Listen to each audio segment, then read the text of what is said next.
Welcome back, everyone, once again to a new installment of Screenplay Rewind. I'm Jeff. I'm Ron. Dude, I'm sad. It's after Halloween, and everything is just like shitty from here on out. And I have nothing to live for until next October. So, how have you been? Thursday was Halloween. Happy 4 years. And for the red ribbon week at my kid's school, it was wear your Halloween costume. Friday, the next day, was wear PJs, wear pajamas.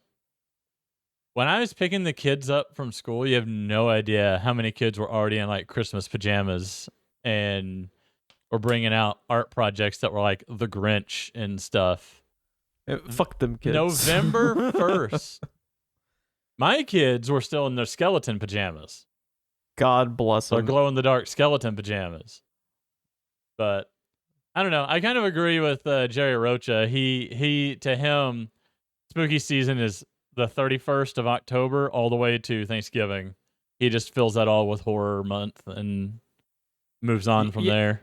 Can I just say, does anyone actually like Thanksgiving? I feel like Thanksgiving is such a joke.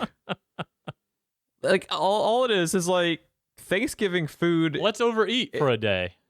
Thanksgiving food to me isn't even that good. I've never really liked Thanksgiving food's pretty damn good. I mean, I like the ham. But it's like, eh. Give me the turkey. Give me the potatoes. Give me the dressing, the yam. You're stuck around your fucking table with your extended family, most of whom you hate. Just admit it. You don't want to talk to them. It's like, inevitably people are going to talk about fucking politics, and it's just like the whole night's ruined. I've never... Anytime I've been forced to go to a Thanksgiving thing, I just sequester myself to a different room and just go watch football and just pretend it's just a Sunday where I'm not surrounded by family that I don't want to fucking talk to. Well, that explains the one Thanksgiving I think you were at over at my other house. I don't think I've ever been to a Thanksgiving of yours. Yeah, I think it was Phil. I don't know. I don't remember. Yeah, see, that's your first problem. I haven't seen my extended family 15 years, 20 years. Most of my memories are from when I was a kid. Yeah, I don't talk to them. They don't talk to me. We just kind of leave each other alone. I just see my parents, and that's it. Most of my like fucking PTSD is from Thanksgiving memories as a kid, but it just always fucking sucked. I hate Thanksgiving. So I had two. I had 2 Thanksgivings and 3 Christmases. Thanksgiving was especially rough because if I recall correctly, we would drive to my dad's family first. No. Wait. No. My mom's family is always first, even on Christmas. So we would drive there and have like an early Thanksgiving dinner, then leave that dinner to go to my dad's family and have another Thanksgiving dinner. Jesus, dude. Same day. Also, just like, I know we've kind of warped it into just, being thankful for whatever you have, but like, also the politics of the original origins of Thanksgiving, highly questionable. More questionable than the like fucking pagan rituals of Halloween, I would say. In the last 20 years, some things have come out that we didn't learn in school. Yeah, I'd say. Yeah, it's pretty fucked up. It's pretty fucked up, if we're gonna abolish Columbus Day, we should also abolish Thanksgiving, but they make fucking money off the goddamn turkeys and bullshit surrounding it. So it's like, of course, we're just going to continue on fucking doing it, even though no one really... I mean, I'm thankful I'm off for 2 days of work. That's the most I have to be thankful for. I was always thankful for the time and a half when I started working at a movie theater. Right. Yeah, I don't know. I just never liked Thanksgiving. But the food's pretty damn good. I just never really been a huge fan of Thanksgiving Day food. It's like nothing to get like excited about to me. I can't wait. I don't know. It's just not for me. Yeah. It's my parents, my wife, my kids, and when my sister-in-law lived here, she would show up occasionally because she wasn't getting a Thanksgiving dinner anywhere else. So Gotcha. But she's moved to the East Coast since then. So Yeah, just to get away from y'all. Just like fuck yeah, y'all. pretty much. Yeah, no. Did you ever find and report the kid that stole all your candy to the police? Dude, what the fuck was that, man? I have 2 cameras that look in the same spot at different angles. And if you're going through my videos one at a time, there's plenty of candy, plenty of candy. These 2 fucking teenagers take handfuls, and the very next person that walks up, they're like, "Oh, it's out of candy." So fucked up. I liked how you kept uploading the video like it was a Zapruder film to your Twitter feed. It was very funny to me. I just imagine you calling that kid and just giving him the Taken speech as you're just gonna go murder this kid for stealing a few Twix bars. I know one of them's name because in my camera, my driveway, like his buddy, like tries to stop him. If you watch that video, and then the one I didn't upload in my driveway, you hear like an adult be like, "Did you guys get your candy or something, or were they there or something?" And the guy took everything. He's like, "Yeah, we got him." And the other guy's like, "Yeah, Jason like took all of it." That's like, number fuck one. you, Jason. That's like second only to that dude who robbed a bank that one time and left his wallet behind. One thing that was very sweet though, did you see my other upload? I have to imagine these girls are siblings. Oh, that the older one was taking the younger one. And they walk up. Candy is gone. They're the very next people after that we were robbed. After we were robbed. They're the next people that walk up. And they're like, "Oh, it's empty," or whatever. And then the older one bends down to look at Nathan's pumpkin that he carved. Because this year, your guys' pumpkins were like S tier. I like the pumpkins a lot. Thank you. This was the first time that Nathan and Haley did their own. Usually they would say what they wanted, and like I did the carving. This time I handed them the tools, and they did the drawing, they did the carving. Nice. And she bends down and looks at Nathan's, and you hear her say, "Oh, that's really cool," when she's looking at Nathan's. And then the younger one, as I said, I assume his younger sibling, you just see her bend down and then stand back up holding something up, and she goes, "I got a Kit Kat!" She found a Kit Kat on the ground. Oh, man. So, yeah, I uploaded that, and I was like, "Good for you, Kit Kat." Man. Did you guys have any other shit happen around Halloween? All I kind of did all Halloween was just kind of vibe, and I think I was watching some football that night, and then I watched, I don't think I watched like a scary movie. Yeah, I was watching the Zapruder film 2.0. I don't think I watched any like horror movies on Halloween. I was just kind of vibing, because I didn't really do much. But did you guys have anything else kind of crazy happen besides that? No, not really. That was the most exciting thing. We just walked all over the neighborhood. We put out the bowl because, we're going trick-or-treating with the kids. Or, well, we're not, but we're taking them trick-or-treating. And, like, I don't want to miss it. She doesn't want to miss it. So we just put out the bowl. And the last few years, it's been fine. That hasn't happened to us. All it takes is one fucking savage. And then you get a bear trap in the bottom of the bowl. Dude. If you just had, like, a button that would just automatically turn your fucking front porch into a jigsaw trap, that'd be so good. I thought about kid takes all the Twix bar. So you want to play a game? Well, I thought about like what would happen if I went into like plugged a Raspberry Pi in to like a pressure plate and programmed it that if the bowl loses too much weight too fast, just a spring just throws the bowl into the air. When they're sitting there like digging through it, just taking handfuls out, and all of a sudden the bowl just launches itself into the air. If only. Oh man, it'd be so good. But yeah, no, we just went around. A lot of cool costumes, a lot of cool decorations. There was a really confusing costume. It looked like an off the rack, like off Walmart, like Predator costume that they had augmented. So it had the like printed, like really thin, like onesie that you put on, right? That had like the musculature. But then they had like their own mask that had the dreads and stuff hanging, and they had added LEDs to the right, so it looked like the aiming laser. I was hoping you were going to say they had a working auto-targeting laser cannon. And then they had like the fucking claws on their left arm and everything. Like, that's sick. There's a lot of really cool like custom looking pieces. How old was this kid? Has this kid even seen the Predator? Was like a little kid. Well, like based on their height, I couldn't see their face or anything. They had to have been like, I don't know, 15, probably. They're almost as big as standing me. guard next to. If that kid was standing guard next to your fucking candy bowl, then nothing would have fucking happened.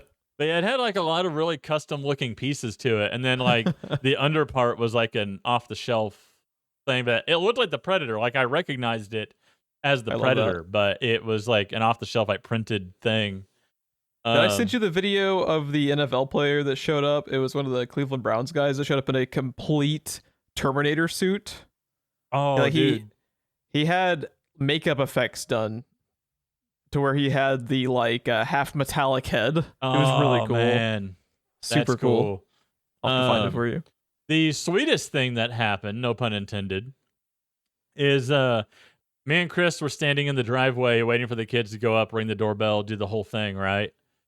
And we'd been seeing this kid periodically that was probably 3, 4, that had like a little construction costume and had like a little bulldozer hanging off of them with shoulder straps holding it up, like a little stuffed bulldozer. Even had the little levers, but it's all like a big stuffed animal hanging off of them. That kid just walked up and just grabbed me by the leg and just hugged me. And like I'm just standing there watching my kids, and something just grabs my leg, and like I look down, and it's just this kid that I've been seeing here and there periodically, and I was like, "Oh, hello!" And then I hear the mom like catch up to him, like, "And who do you think that is?" And he's just looking at her while hugging me, and she's like, "That's not Daddy. You should look up." And he just keeps hugging me. She's like, "Come on, let's go," and he won't let go of my leg. The only thing that would have made that story better is if you had been like in like a long legs costume and he just looks up at you and that kid never fucking recovers from that moment. Oh god. Fuck. Yeah. I love Halloween. It's the best. It's just the stupid shit. My favorite costume that I saw, or I guess it's like a costume idea, was, have you seen the viral video going around of the Uno reverse trick-or-treating? Have you heard about this? No. Soapy sent this to me. So it's these it's like 2 or 3 dudes that set up this elaborate costume, but one of them is literally carrying a fucking door, and it has a sign that says, like, please knock on the door. So like once the person they go up to do the trick-or-treating, right, they're in costume, they're just holding the door. Once the person at the house opens the door and knocks, they have an old guy walk through the door and then give candy to the people at the house. It's so stupid, but I love it because it's just like, who the fuck thinks of that? And they just walk away with their fucking giant ass door.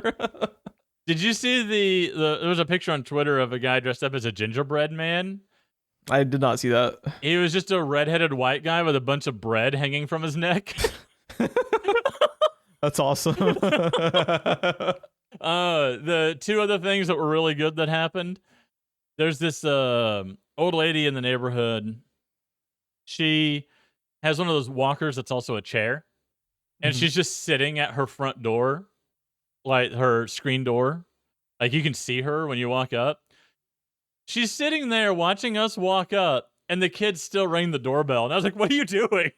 Like, she knows you're here.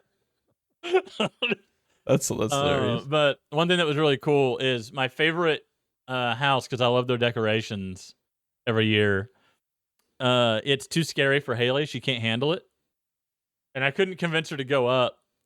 And when Nathan went up, a bunch of stuff popped up and screamed and stuff. And he thought it was hilarious. She's nowhere near it. And she screamed and moved back. And she was like, "No, I'm not going." And what was their like aesthetic exactly? Oh, like, man. Just everything. Just Home Depot. Just the Home Depot entirety of Home Halloween Depot. aisle. Yeah. There's like this weird like dog spider head thing that sits there. When you walk past it, it jumps up at you, and they have all kinds of stuff. My favorite thing is their Wolfman. He's like 10, 11 feet tall, and he's got the like. Let me see if I can find it. He has like the plaid. I think I sent it to you last year. He has like this plaid shirt on and Yeah, like it torn sounds familiar. jeans. Wolfman These decoration. people are my heroes.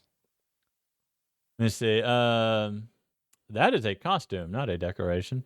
Anyways, she was like, "No, I'm not going." Like all angry when it popped up and scared her. And the coolest thing was these two kids. Oh, here it is. Can I just drag this to Discord? No, I'm getting a red. Let's see. Okay, open image, a new tab. Then fuck you. I'll circumvent your fucking security. Paste. Take that. This guy. I love this guy. Nice. Reminds me of Dog Soldiers a bit. Right. And like the eyes like flash and stuff. But anyways, these two boys, they're about 12, 13, something like that. One of them came up to Haley with like 2 or 3 pieces of candy, and he was like, "Here, I got you some candy," and he dropped it in her bag and then walked off. And then the guy that was walking behind him, same age, was like, "Oh, I got you some candy too," and he dropped it in her bag and walked off. See, that's what's fucked up about kids is there are kids that are like just awesome like that. Yeah. And then there's the asshole who stole all the candy bars, so it's like, Yeah. what Like, is happening? They were there. They laughed when Haley freaked out, like they witnessed the whole thing, and then they came back with candy for her since she wasn't going to go up, so that she wouldn't miss the door. That's super sweet. I love it. Because it was one of those houses that had the bowl sitting out, and they just got some for her. So. I feel like that house actually has jigsaw traps built in, ready to go. Mouse traps in the bottom of the bowl. Like if you go and like mess with the Wolfman, you're getting that fucking American Werewolf and London curse. It's just gonna happen. You're gonna one of those paint bombs, like the bank.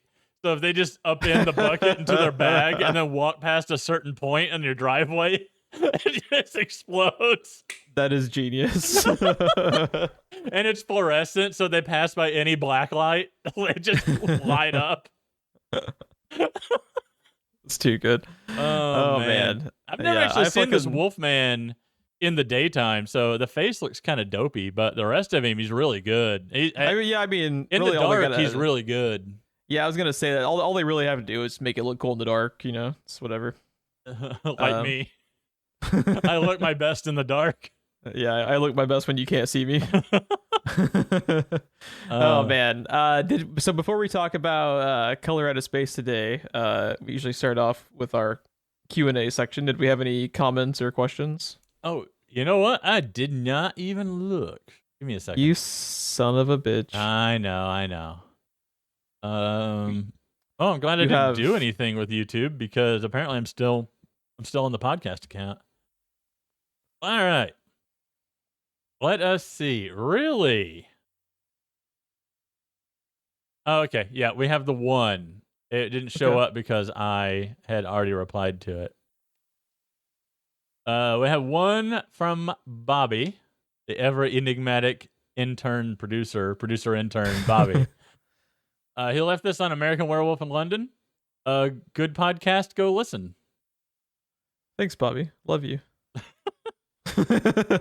Thanks, bro. I needed that. I need that little pick me up for my egos, you know, just in pieces. To which I obviously replied, "Cringe." Period. Yeah, very Single cringe. Period.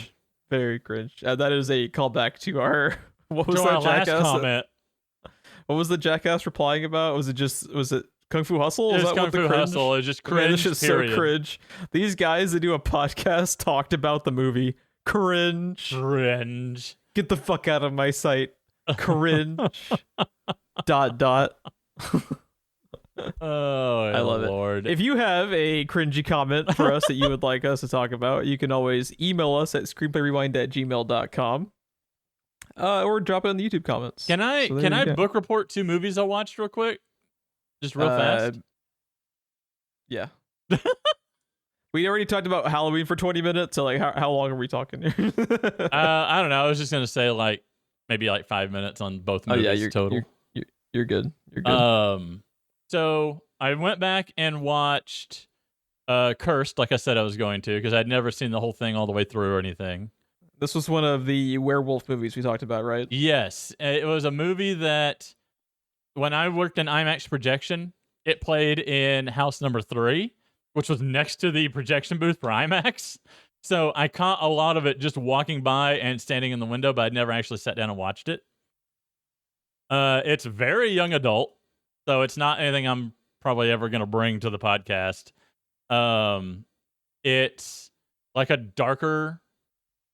I don't want to say like a darker Twilight or something. I knew that's where you're going to go with that. Because it's better than Twilight, but it's very first of all, nothing's better than Twilight. Come on, man. It's very, very YA. So just be ready for that if you go watch it. It brings in a lot of aspects of the werewolf curse you don't usually see. And It is the upright bipedal werewolf style monster, but they still have the reverse joint legs, so occasionally they lay down and run on all fours and stuff. Nice. The thing that was interesting about it did some interesting things about the plot that I'm not going to spoil here, that I liked. They did an interesting thing with the werewolf curse and everything. Should I watch it? I would recommend. You're like half selling it and half I should never watch it in my life. I'm kind of confused. Because here's why. It is really good to put on in the background. That's what I did.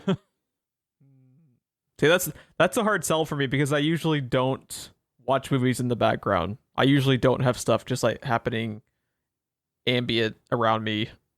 There are certain games I play that are good for that, like No Man's Sky or Subnautica or something.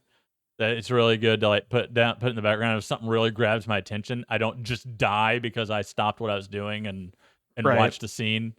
If you want, I can tell you the cool stuff after the podcast. But it's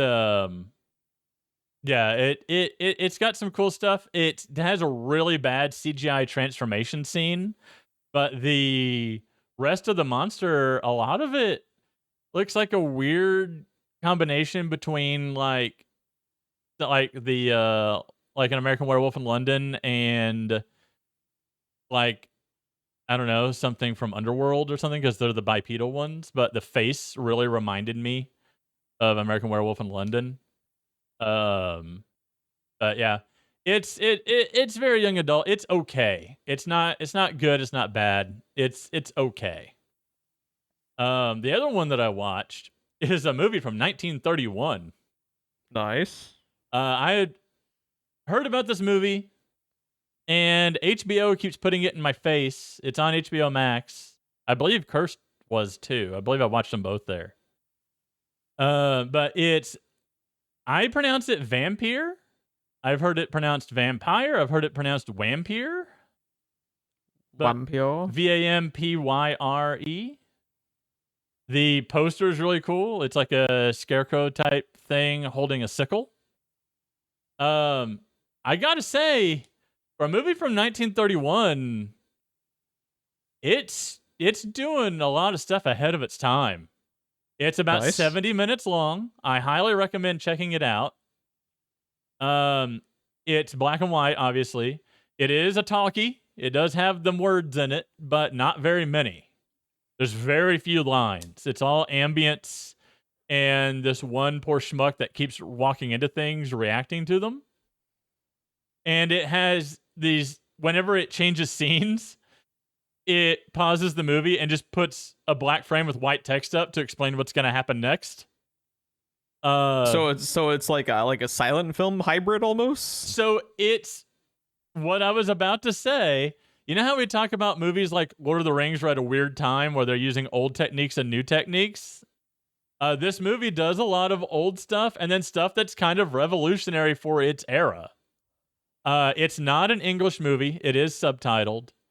There's a really interesting blurb at the beginning of the movie when you start it saying this movie was lost to time.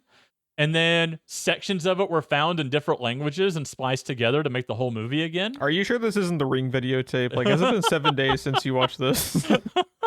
No, it does a lot of what we know of as tropes of a vampire, and then it has some other interesting aspects about vampires that you only really see or hear about in some other short stories or whatever. You don't really see mainstream. it has like this like Vampire 101 textbook. It keeps cutting back and forth to different pages as the character's reading them when he finds this book about vampires. Yeah. It's pretty interesting. I think it's an interesting study in film. It sounds pretty cool. Yeah, it's something that I would go check out. It's like I said, 1931, man. It's probably the oldest movie I've ever watched. How is it spelled? Vampyre. Okay. I think. Yeah, I'm curious. I find it interesting. If nothing else, it's like when we went back and watched the original Thing from the 50s.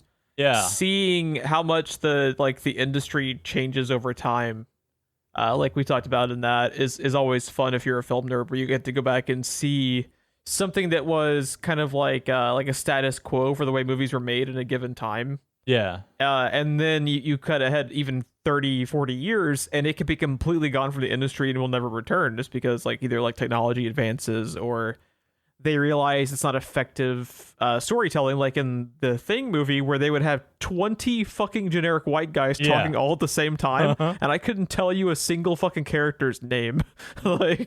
We kind of have advanced past stuff like that, where they get better about kind of compiling the way that they're delivering information. It's interesting. No E. Okay. Vampyr. I don't know why it's not letting me copy and paste this image. I have the thumbnail from HBO. It's a really cool thumbnail. It would be a really cool display, actually. Nice. I'm going to screenshot this window, which is going to be spoilers for Jeff, because that means he's going to know what the next movie is before you guys do. My favorite old-timey movie to just go back and look at still images of, because they're fucking fascinating and so cool the way they did it. You ever look at images from the cabinet of Dr. Caligari? No. Google the cabinet of Dr. Caligari right now and just look at how fucking amazing the imagery is from that movie. I didn't even have to finish typing it. It is so cool and so unique, even 100 fucking years later. Nothing has ever looked like this again. Yeah, this is really cool. It's so interesting.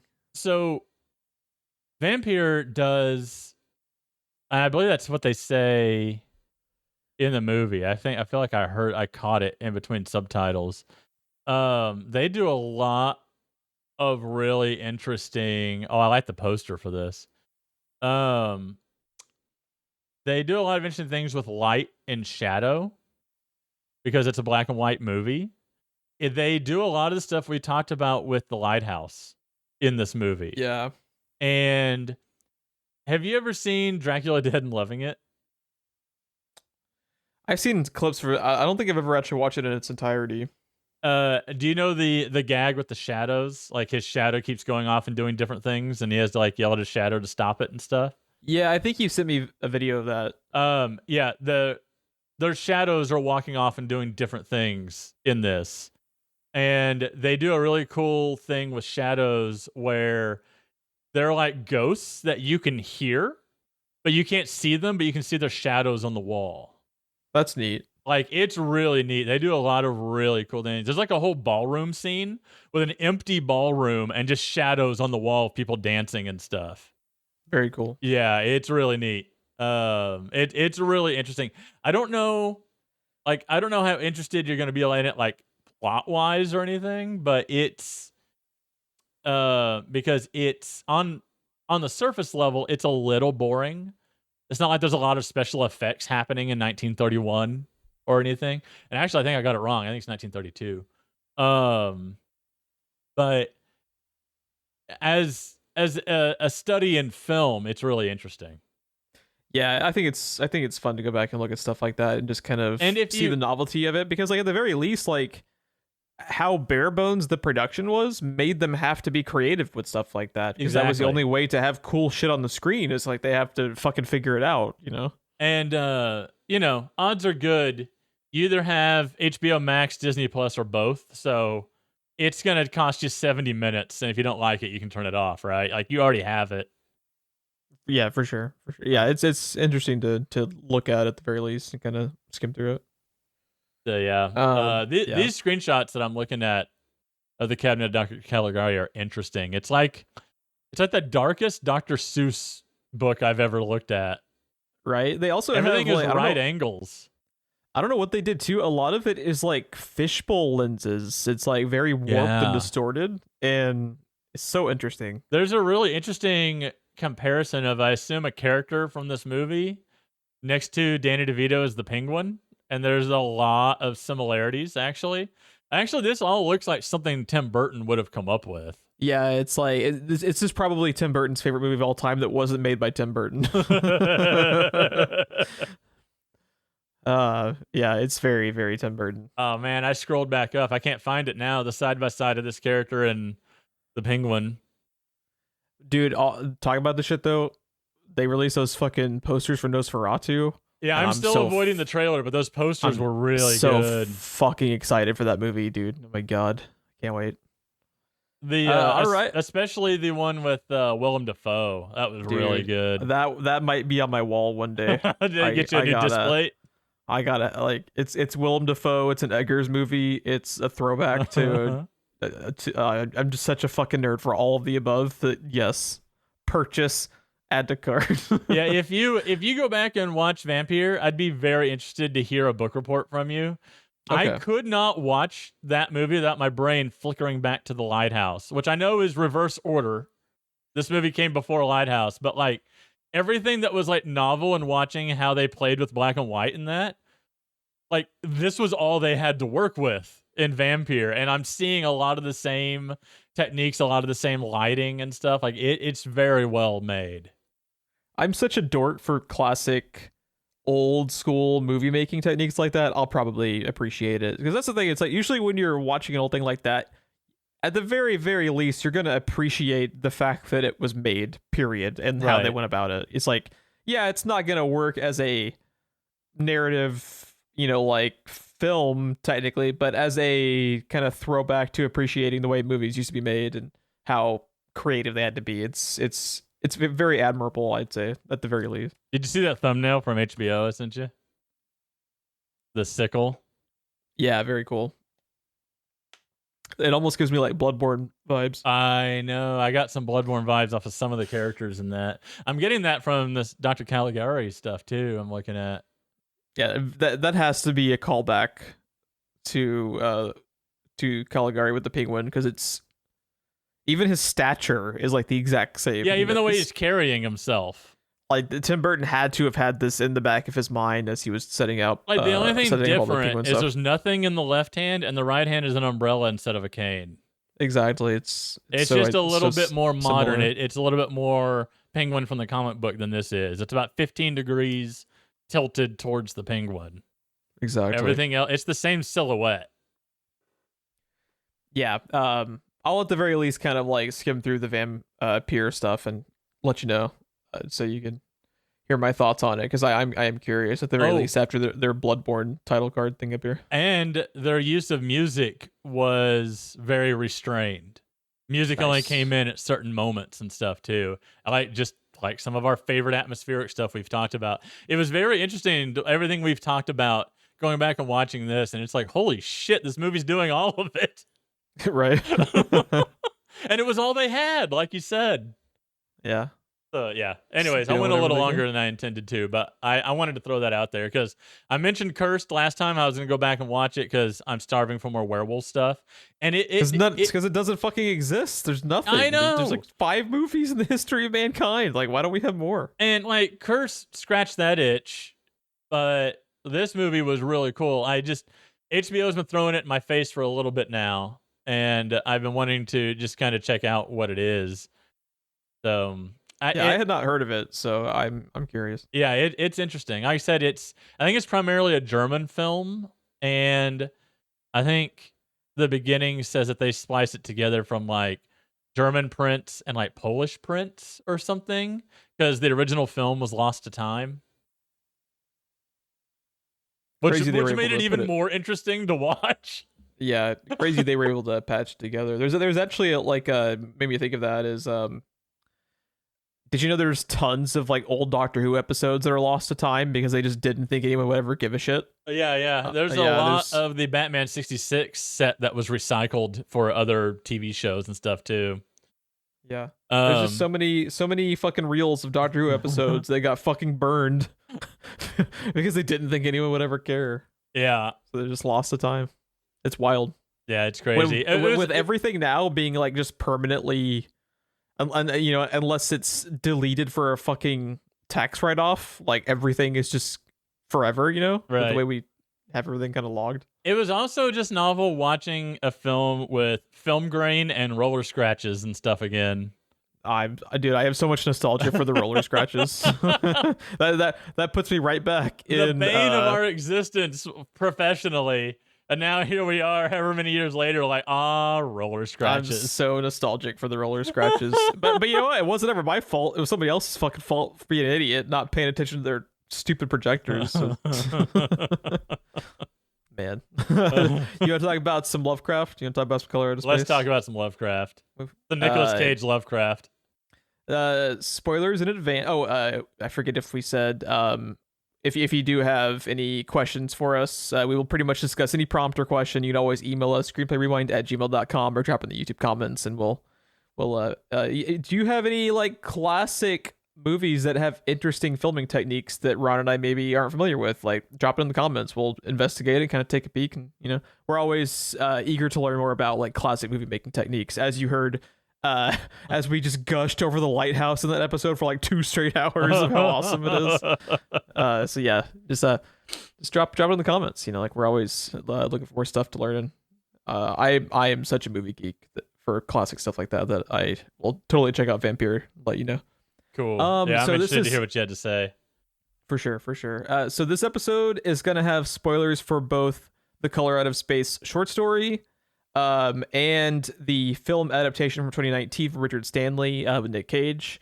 To me, all you need to hear is Lovecraft plus Nick Cage, and that's all you need. Like, the poster could have no images. It could just be Lovecraft plus Nick Cage. And I'd be there equals opening ticket day. Sold. Yeah, equals Jeff's ass in the seat. Yeah, so we're going to be talking. This is going to be a bit of a I think you're talking earlier about like a little bit of a book report. This is going to be a little bit of a book report of the adaptation of the story and what we think it gets right, gets wrong versus the original story, which is probably the most like critically successful Lovecraft story and his personal favorite of what he wrote, which is interesting. Yeah, his personal favorite, probably one of his most successful. It's one of his most famous. It's a self-contained short story. So yeah, and what's also going to be interesting, I like a lot of what the movie does better than his short story. I think the movie takes elements and expounds upon them in ways that, like, when I learned, because I watched the movie first, was always familiar with the story, but then went back and then listened to the audiobook and listened to the Strange Studies review of it. And when I learned he only spent like a page talking about the events with the family, I was flabbergasted. Because this is like such a fucking genius concept, and you could explore so much of just what this event with this family is and what the movie does, and just kind of like rolls with it. Is doing a lot of work there. So they didn't invite Willie Nelson out to do a jamboree. Like this was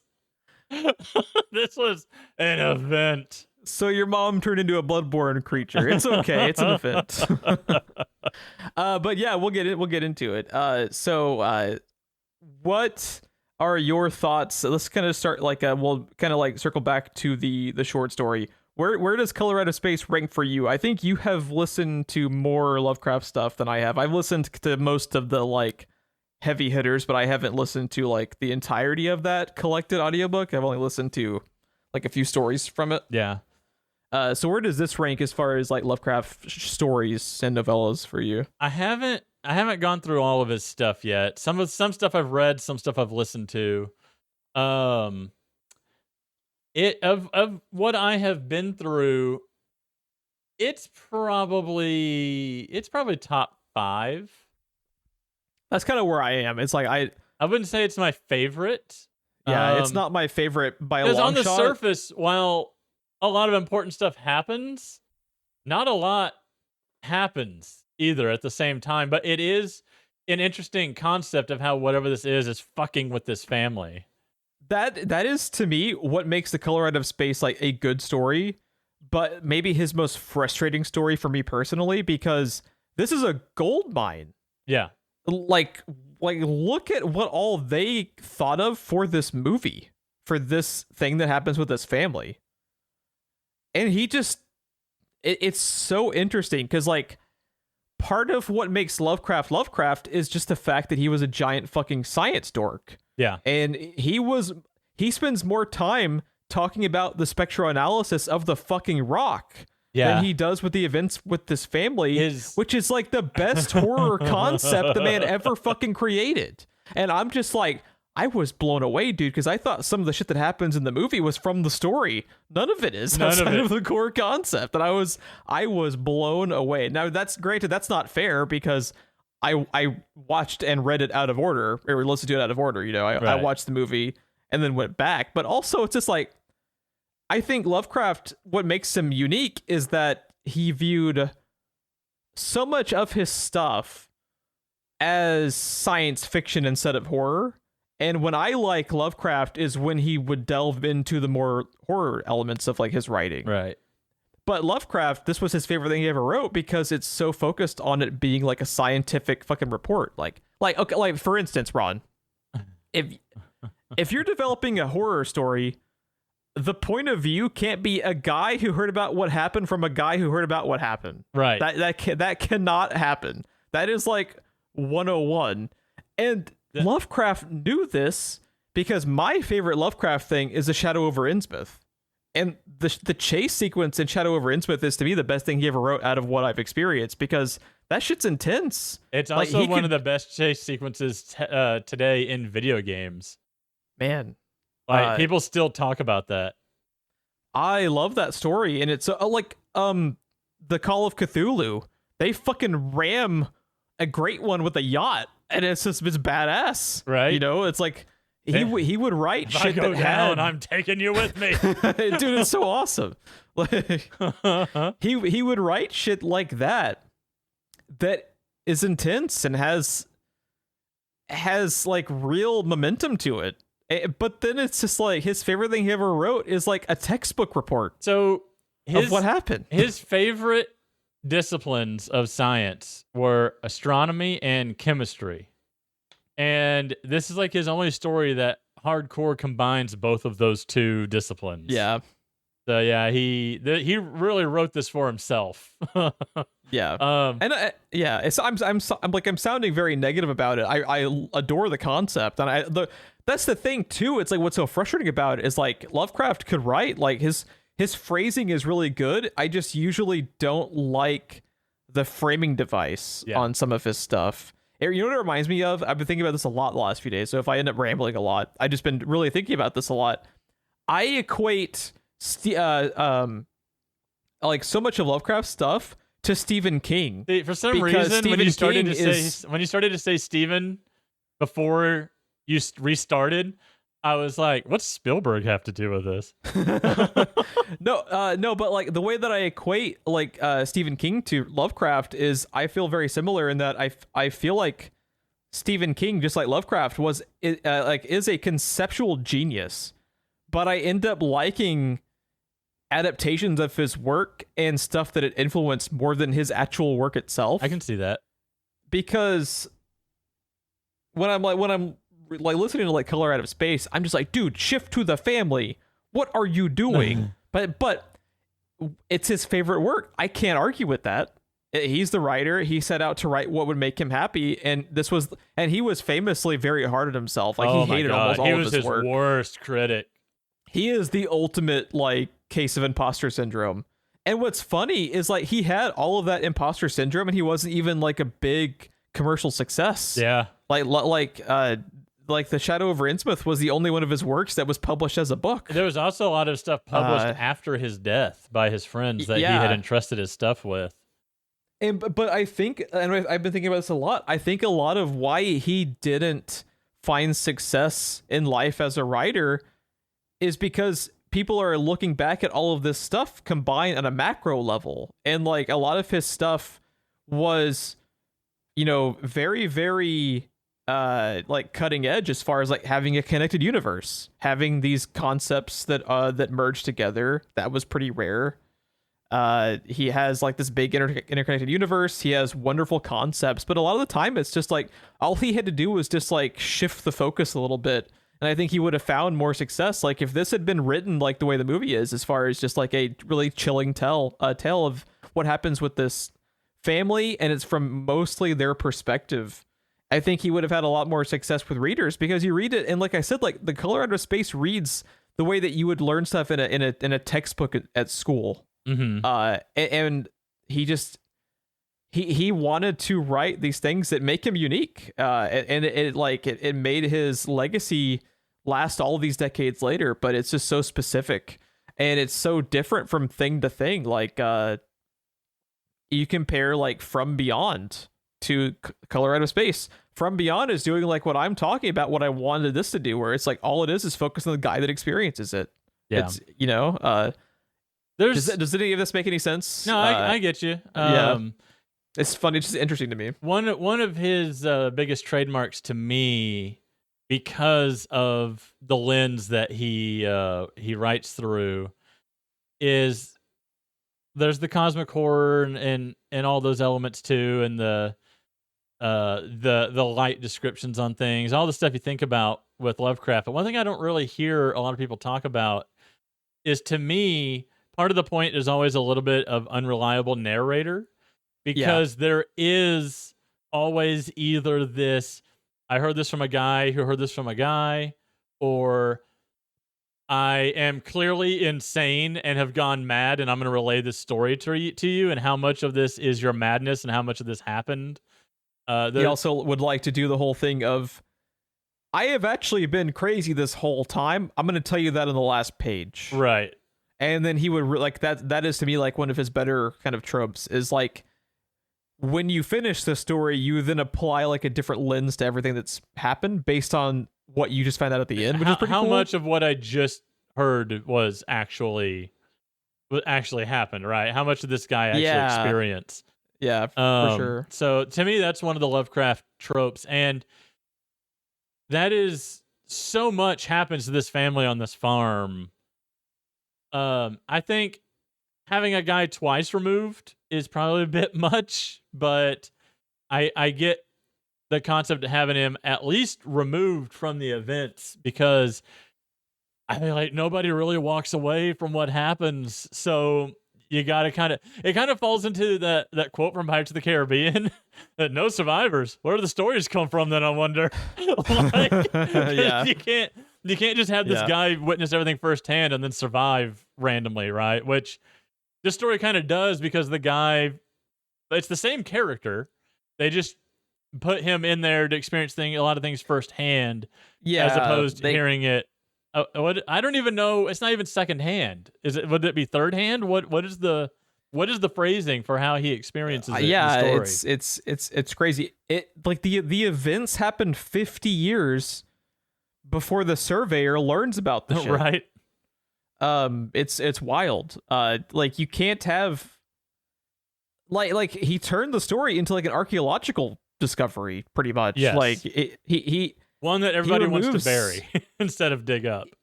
Yeah, like he removes all of the tension out of it, and like, oh my god, dude, when the surveyor guy in this movie is walking through the house at the end, oh man, as time is like collapsing on itself around the entity, the entity thing, is so fucking good. There's so much of the story, like it is such a fertile ground for cosmic horror that I was stunned that he didn't like really dive into it, because this was like, to me, his best concept he ever created, just for how much they were able to mine out of this very simple core concept into 2 hours worth of movie. Yeah, like it's awesome. Do you want to start talking about some of the like cast and crew for the movie, and then we'll obviously end up circling back to the original story, because we'll be talking about stuff that happens in both and kind of like comparing it. But yeah, and I'll be interested to see I'll be interested to see where you think things went better in the story and things went better in the movie. Because almost everything that happens with this family is made up for the movie. Almost none of this is in the story. And a lot of it is fucking awesome and crazy. And I love it. So let's see. This was, as we mentioned earlier, this is the 2019 version. I think it was released in like 2020 in some areas. This was I think it might have hit like 2019 during like its kind of like film festival circuits. Was it on the circuit? Know. Yeah, this aired at the Lovecraft Film Festival that year. Gotcha. I think that might have been the 2019 year where like IMDB gets it from, but I think it might have been 2020 as far as like hitting streaming services and its limited theatrical run and everything. This was directed by Richard Stanley, who is known as a bit of like a horror guy. I haven't really experienced much of his stuff prior to this. I believe like his most famous thing that he was associated with was he was the like original director from The Island of Dr. Moreau, who got fired from that whole debacle. You ever heard about any of that? Like the whole shit show of The Island of Dr. Moreau from the 90s? No. This was one of those movies where it's like the production became more famous than the movie itself because like they fired the original director. The movie was like supposed to be like shit canned, and then they eventually made it anyway. It's just it's a whole fucking mess. I didn't realize it was part of the DCEU. I think they made a fucking movie about the making of this movie, but I haven't seen it. That's always a good sign, right? Are you familiar with any of his prior stuff? I'm not really. I'm not. No. Yeah, I'm not. I'll look again to make sure I'm not just talking out your ass like we typically tend to do. Yeah, pretty much. I tend for some reason my stupid brain, I can keep elements of fiction compartmentalized, but anything that's real life, if two things are remotely similar, they're the same thing in my brain, and I don't know why. Yeah, I could definitely understand. I do that with I said on Blueski that I can remember fictional names of characters, but actors, it's just gone. I can't remember an actor's name, but fictional names I can come up with. I can remember. I don't know why my brain works that way, but it's stupid. So Richard Stanley was a co-writer for this movie along with Scarlett Amaris, who he has written stuff with in the past. Obviously the headliner here is Nicolas Cage. Which isn't even the best one in the movie for me. Yeah, Nicholas, I do appreciate that he gets the opportunity to go batshit multiple times. I do not enjoy hearing him kiss, it turns out. What is with the octopus suction sound anytime he kisses Jolie Richardson? It's the smooch out of space, man. I don't know. It was one of those sounds that was like nails on a chalkboard for me. Oh, really? I didn't even notice it. For some reason. And you hear it 19 times in a scene. Oh, God. Yeah, I didn't notice it at all. I was like, this is why he doesn't get many love scenes. Got it. I mean, I'm pretty sure. I like how I just left you without words. I'm pretty sure Pedro Pascal his character would have appreciated some smooch scenes with Nicolas Cage and Unbearable Weight of Massive Talent, considering he had a fucking statue of him in his basement. This is the most hideous thing I've ever seen. I'll give you $20,000 for it. I fucking love that movie. It's so stupid. I love it so much. Have you seen Paddington? And they just hard cut to them watching Paddington in his like they're both personal crying. home theater, and it's like I bet Paddington 2 is a wonderful genius movie. Oh God. Oh man. I feel like I've seen Jolie Richardson in something previous to this. I can't place exactly, but she's been in like a few things here and there. She was for one. Yeah, that might be what I'm thinking of her. That's what I'm thinking of, I can tell you. Because I go through here and I'm like, I saw 101 Dalmatians, but that's nothing from that movie stands out to me. Yeah, exactly. Her number one IMDb page thing is Nip Tuck, which I have not seen. But she says that she is in Event Horizon. Who was she in Event Horizon? I scrolled and I'm desperately trying to find it again. What year was Event Horizon? There we go. What year is it? Dark. Is that the main girl that survives? Maybe. Let's see. I'm I gonna think back click through Event to Horizon real quick. Event Horizon, and my brain just immediately goes to Sam Neill with the fucked up eyes. That's like Fucked that's up all I can eyes. He think didn't of. have any eyes. Yeah, yeah. She's the main girl that survives. Nice. That's who she is. So the Patriot and that are the two things. Gotcha. I'm so glad. I'm so glad we had this conversation because the whole movie. I'm looking between the movie and my phone, like, who the fuck are you? Yeah, for sure. We have and they did we didn't mention it previously. They did update a lot of the character names for this. Which a made lot me of the original... sad that he's Nathan and not Nahum. I'm okay with it because the fact that he used Nahum was stupid to me. It was stupid, but it's an anagram of human, and he's a farmer, and his name was Nahum Gardner. Yes. That's the kind of stupid I can get behind. That's the kind of stupid I'm just like, just fucking stop. Also, the main thing to me that it was a callback to was like the Bible story they talked about in the Strange Studies thing. I agree with them that that's what the point was, and fuck off with that. I don't need a fucking biblical homage in our fucking color out of space story. Like, fuck off, Lovecraft. Like, I can't stand when people will spend a fucking week trying to think of the super smart callback name homage to some fucking biblical story no one even fucking remembers. It's just like, stop. You're referring to Sodom and Gomorrah and Lot's wife and looking back in the Pillar of Salt and all that, right? Ugh. I don't need your fucking biblical homages. It's like the story existing in its own right and being an homage is okay. It can stand on its own 2 feet and be an homage without you fucking calling the main character Nahum. Like, when's the last time a person was fucking called Nahum? Like 200 BC? Like, what are we talking about? I hate that shit. Hate that shit. I did agree more with it being Sodom and Gomorrah and Lot and his wife than it being Job. Was it Job? Yeah, Job was the one they talked about. Yeah, I agree. It was more that than Job because there was at least a willing party to what happened to Job because God was like, sure, do your worst. Like, this is just wrong place, wrong time.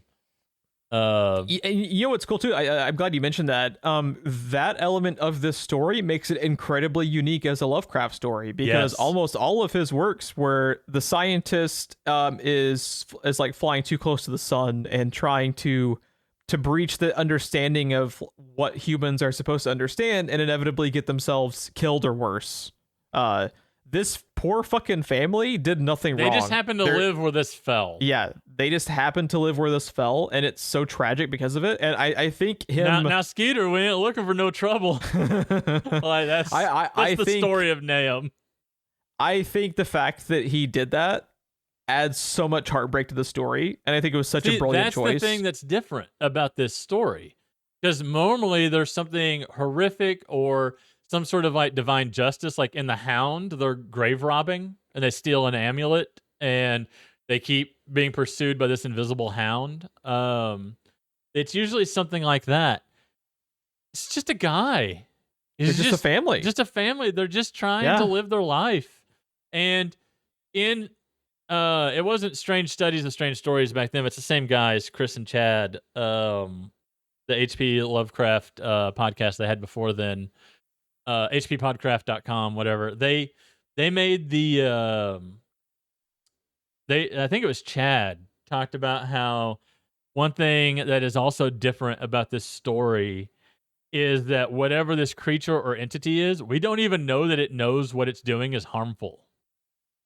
Yeah. Like, it's maybe just be doing whatever it's doing, whatever it needed to do, and it's just having this uncontrolled effect. We don't know if it's what its intentions are. It could just be just like the family, just circumstance. We have no idea. Yeah. Usually, like, Cthulhu is like an evil entity. Like, there's usually something driving the monsters in Lovecraft. In this one, as far as we can tell, it's just reproducing, man.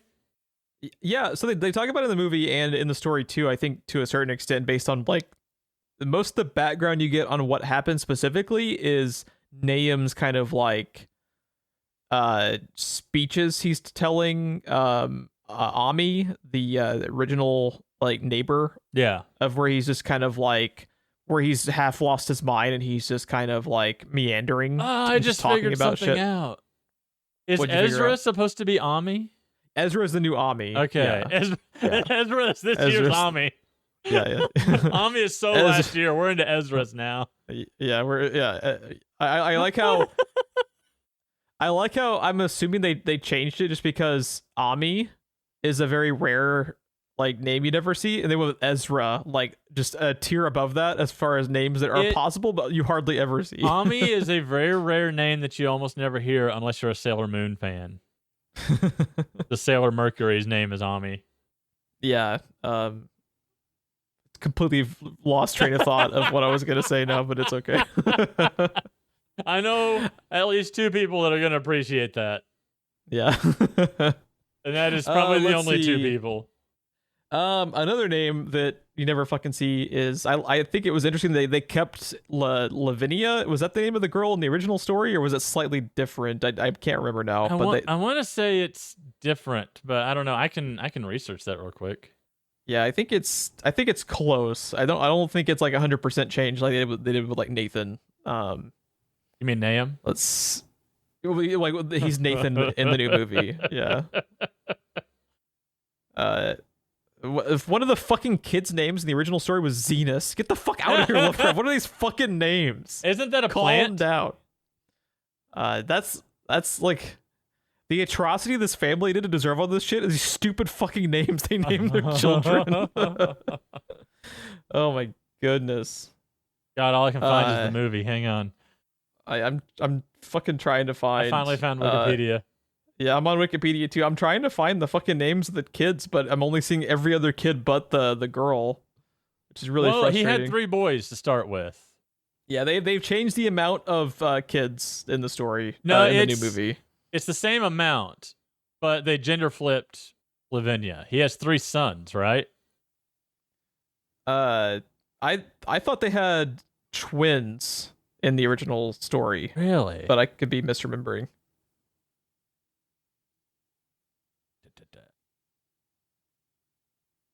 Merwin, was that one of the kids' names? I think it was. Fucking goddamn it, dude. Thaddeus. Let's Thaddeus. see.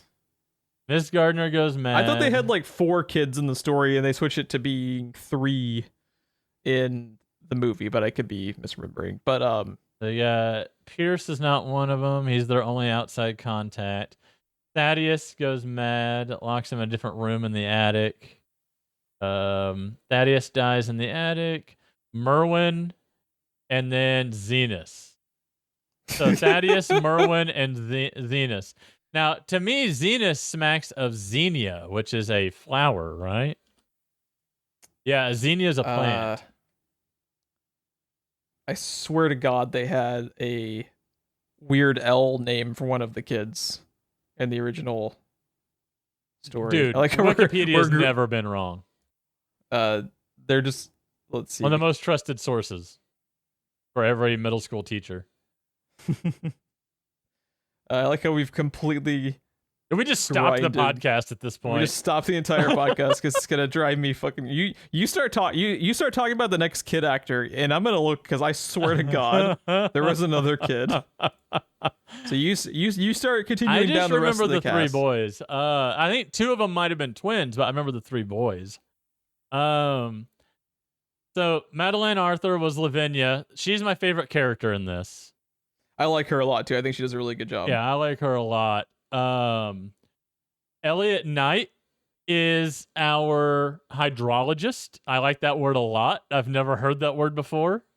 The study of water, I'm going to assume that breaks down I like how they keep getting his job wrong. Yes. They keep talking about like every other topic, like toxicology, all these other shit, all these other fucking things that except for what he actually does. And just like in any science fiction movie, because he's the only science authority around, they keep asking him questions that are not in his job description.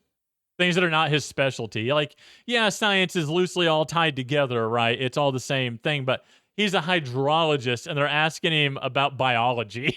But I think Elliot Knight playing Ward, I think he does a really good job as well. Did you learn about what his name is a callback to? No. Which is this is really cool. It's Ward Phillips, which was a pseudonym Lovecraft used back in the day. Oh, really? Which is a super cool callback. I love a lot of things about Ward because he shows up in a Miskatonic University shirt. He's from the Miskatonic University in the movie.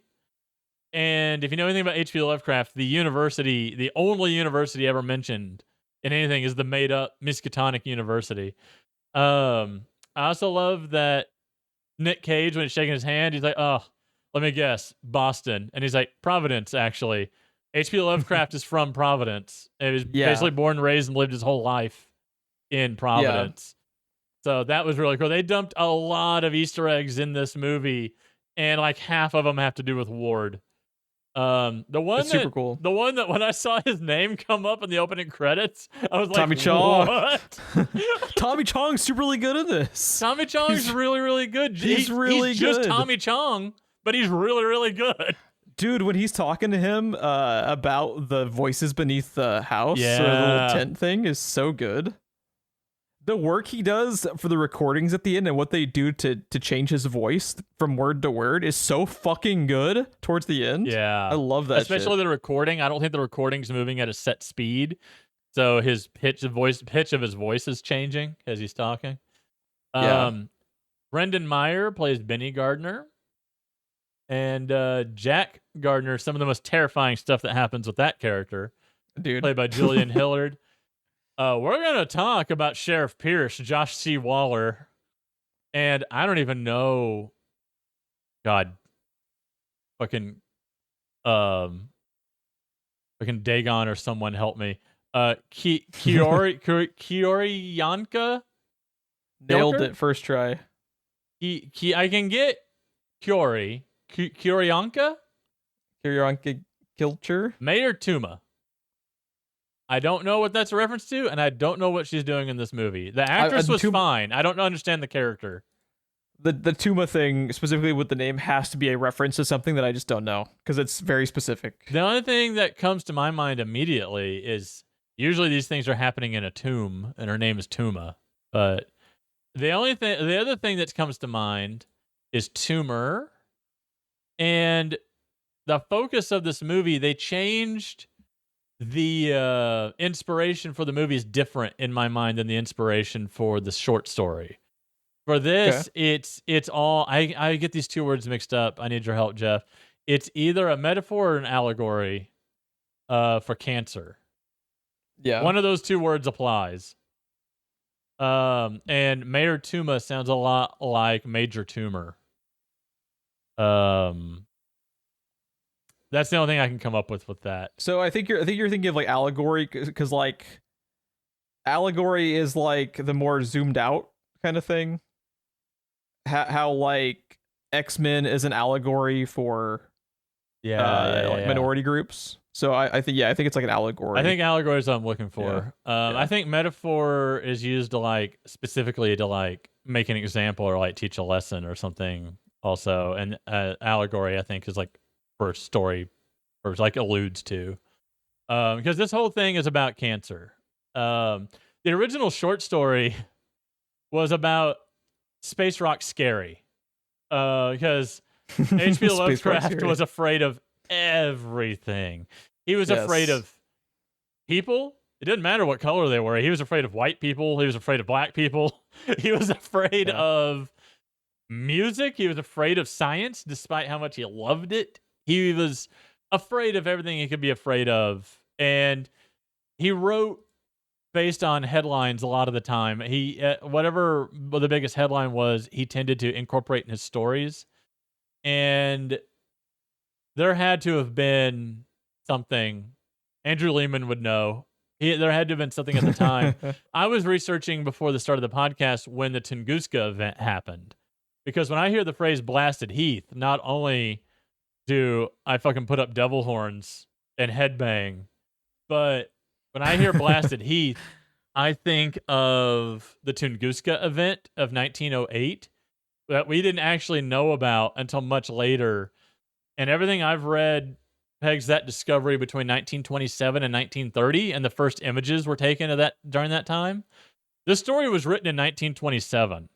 So if it had to have fueled him with this idea. It had to be related somehow. It even kind of makes sense because like we talked about how he wrote the original story to almost be like an archaeological find 50 years later, and that lines up with what you're talking about with like wasn't it like an asteroid that like impacted somewhere in Russia? They thought the current theory is more of a comet, but yeah, it was a heavenly body comes down and explodes. I don't know how many people know this, but like if you drop a bomb from a plane, it doesn't explode when it hits the ground. You're wasting half of the bomb's energy when you do that. It explodes above the ground so that the sphere it comes out of the bomb when it explodes, 100% of that sphere hits everything. Instead of being kind of cut in half. Exactly. Instead of being a hemisphere. And this thing came rocketing into the atmosphere at just the right angle, just the right everything. And fortunately, in the right place, because the area that it hit in Russia is mostly just empty. It wasn't over a city or anything like that, because it would have vaporized a city. It was like... it was a pretty big explosion, 50 right? megatons, I believe. How much area did it fucking cover? Was it like pretty massive? It was pretty massive. Tunguska, I had it up and then I closed it. I don't know much about it. I only know like the very, very bare bones kind of. So it was between 3 and 50 megatons, and it flattened 80 million trees over 830 square miles of forest. Wikipedia still attributes it to a meteor or an asteroid airburst, is what they call it. It's not an impact event. It exploded above the ground. But they do have a section over here for the asteroid. It's called asteroid or comet. And the reason they're switching to comet is an asteroid is usually a solid chunk of rock or a solid chunk of metal, whereas a comet is like gravel and water mixed together and frozen. So as it's heating up through the atmosphere, the water will vaporize and just cause it to explode, where much easier than it would like a hunk of metal with water in it. That would more likely outgas than explode like a bomb.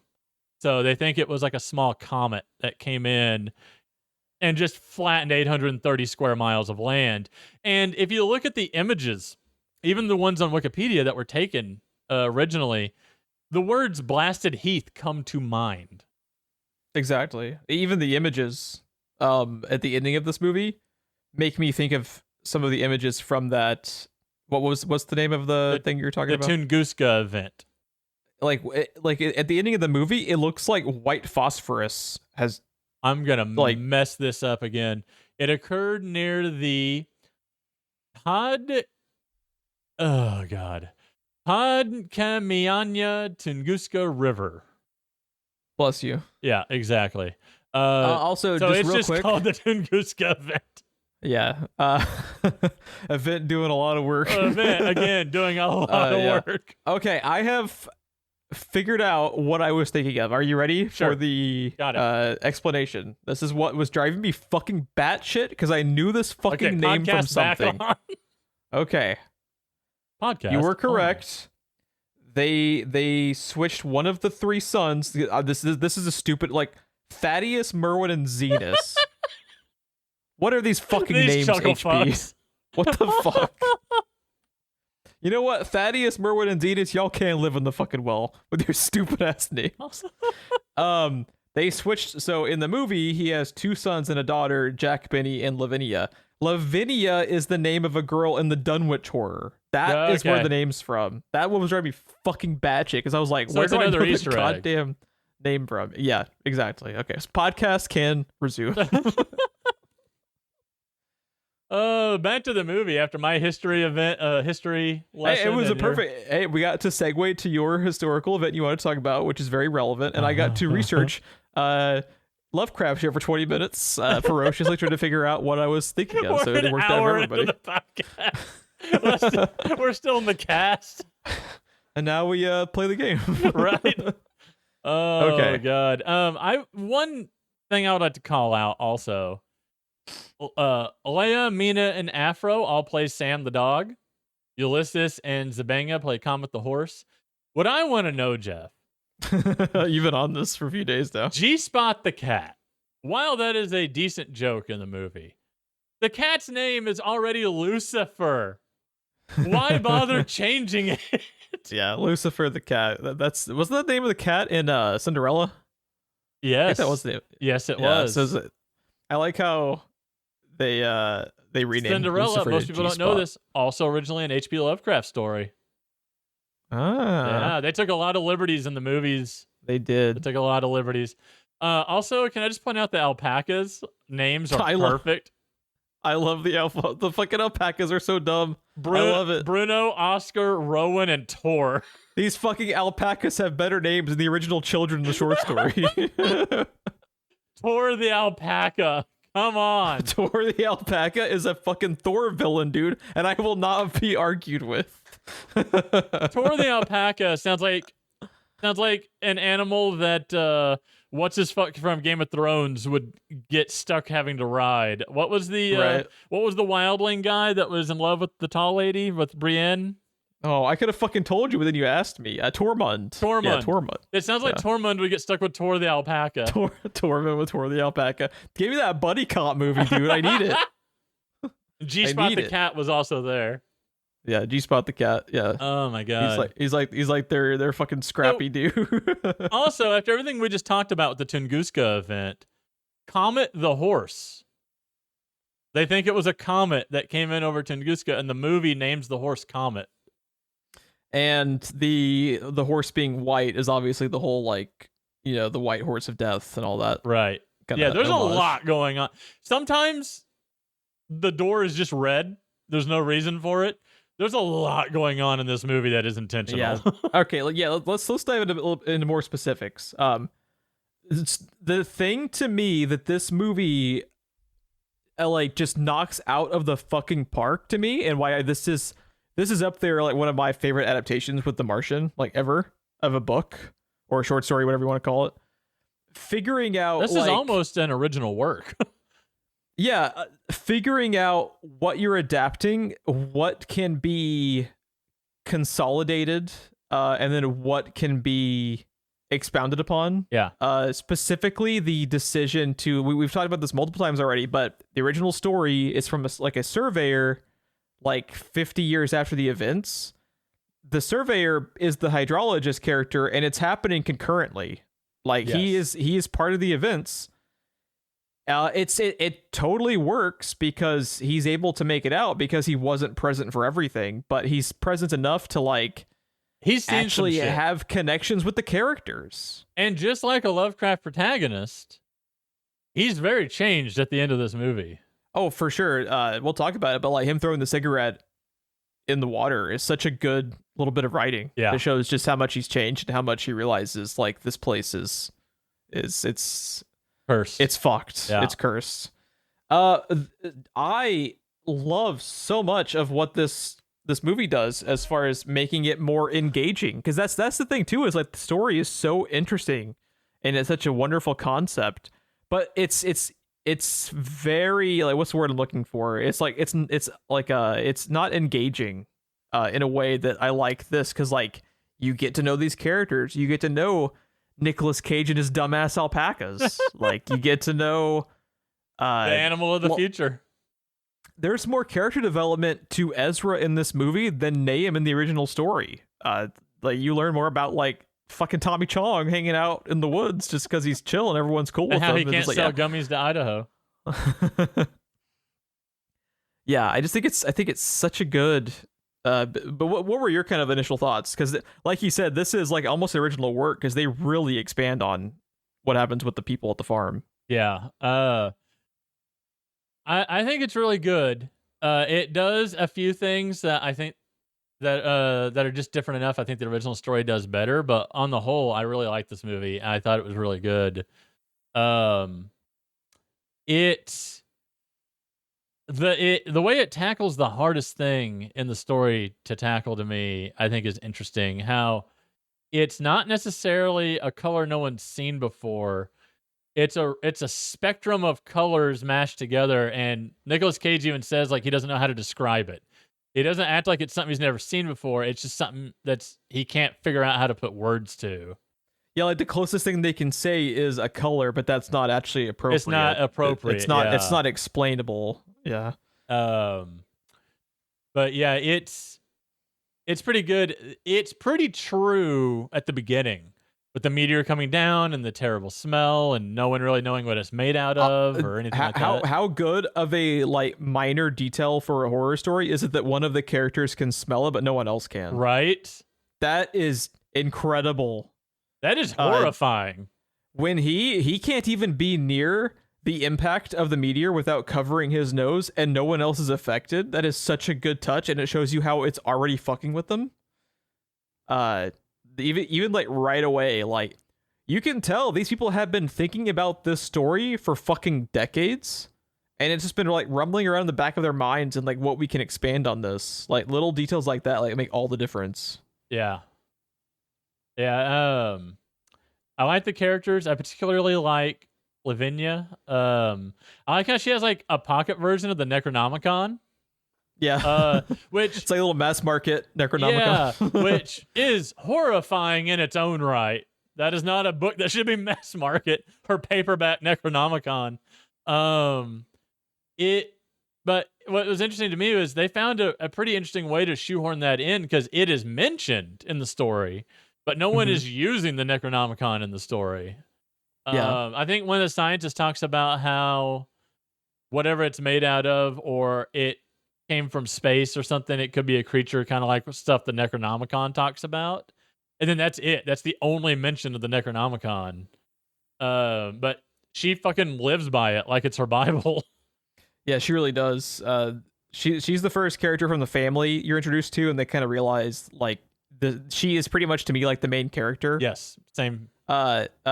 She's introduced by doing protection spells for her mother, who the main kind of like background they give for these characters and why they're I get the feeling they're usually more chill with each other, but they're kind of like already at odds against each other just because the mother has had surgery to remove the cancer, like you had mentioned, and it feels like it's put like a lot of stress on the family because she's like having to work remotely, and they're back at Nicolas Cage's dad's farm with everything that happens and the monsters that we see and what everything kind of looks like and what's happening.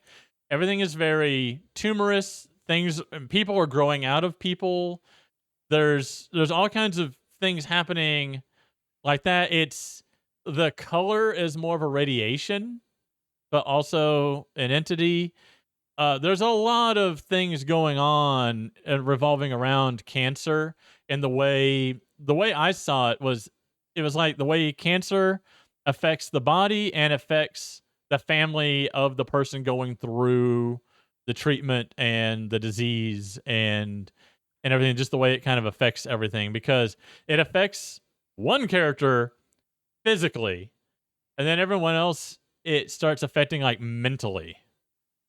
Yeah, it's interesting. Also, this could all be an extrapolation of what their kind of like take on what Lovecraft might have actually written if he had fully expanded on the original story, because Lovecraft's mother struggled with cancer.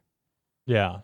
So that adds, I think, some of like their mindset for this, as far as like if Lovecraft himself was really digging into all of the repercussions of like what happens with his family and the details of it, what's something with his family that, you know, would have been obviously like a huge impact on his writing for it would have been his mother's cancer. Right. So I think that was a direct kind of callback to what happened with him, and lining it up to like actual historical events for him as a person. He also died of a form of stomach cancer, right?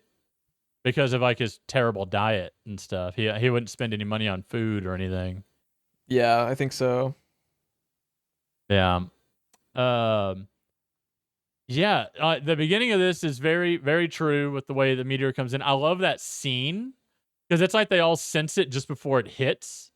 It does this effect and the sound effect every time the effect happens.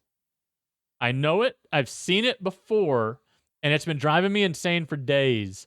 But Googling movie with transition of bright light and loud sound effect does not get you anything. Oh yeah. So I cannot figure out that it'll be a bright white light and this blah that happens. And there is a movie that does that again and again and again that I have seen. Can't think of it, and though. I can't fucking think of it. I've been trying to think of it ever since I watched this movie. Because I was like, I can't remember if it was the movie or the trailer for the movie, but it's a thing I've seen before. And I was like, oh shit, they turned that into an entire movie. And I can't think of it. So if anyone knows what I'm talking about. Just to confirm too, you were correct. He was diagnosed with terminal cancer of the small intestine. Gotcha. The belly cancer. Yeah. Also, I love the fucking poster for this movie. Have you seen the poster? It has an alpaca on it, Ron. The alpaca is coming out of his glasses. I fucking love it. It's incredible. Let's talk about some of the. I think some of the imagery in this movie is really, really well done. I have a question. Sure. Before we move on from the poster, this is the only reason I'm interrupting you. The black and white one that came out in like 2010, didn't it use like a pinkish purplish light for the color from outer space, and everything else is black and white? I do not know because I have not seen that one. Okay. I want to say there's a version that does that somewhere. And this movie, like I said, it's like layers of color on top of each other. It's not one color. But I feel like the poster is a throwback to whatever that is too, because it's a lot of pink and purple on the poster. Yeah. Anyways, that's what I interrupted you for, is that bullshit. And I already forgot what I was going to say. Produced by Elijah Wood. Oh, he produced this? I didn't know that. Yeah, I didn't see that either. What was I talking about? Because you already like derailed my brain. I have no idea what I was talking about. You were talking about the imagery. Yes. This movie has like a common theming behind a lot of its close-ups, as far as like super close-ups of people's glasses. There is a shot later on. I think it's a super like zoom in on Nicolas Cage, and there's like a different image reflected in each of his lenses. Yeah. It is such a cool fucking shot. I think it's each of Lavinia. But band, it's so good. It's probably in the images. I'm gonna click through and see if I can find it. We talked about it earlier, but just to cut ahead real quick before I forget about it. How genius is it where after the like event fit like completes, it's fucking monochromatic. Yeah. And it looks like a black and white movie. Is such a cool touch just to like but contrast Lavinia's covered in carry amounts of blood, and it's very clearly not black and white, but all the colors are all muted and flattened. It's like all the colors been like disintegrated in the entire area, and then they zoom out with this really far shot up into like a drone shot. Yeah. And then you see the color of the forest begin after the radius of the like explosion. Yeah, it's super cool. And it's just green fucking forests. It's such a cool shot. By the way, I wasn't fucking joking. That is a paperback trade of the Necronomicon. The Necronomicon. Yeah. Oh man. Yeah, man. When she's carving the symbols into herself, man. When the shit hits the fan, some of like this movie is actually like it reaches level of disturbing that is disturbing to me, even as the person who isn't fazed by much when it comes to horror movies. The thing that disturbed me more than anything, because I already knew it was like loosely what was going to happen to the characters and stuff. The mom chopping off her own fingers and then just casually turning around and saying dinner's ready. As she holds up her hand, and it's just the tips of her two fingers are gone.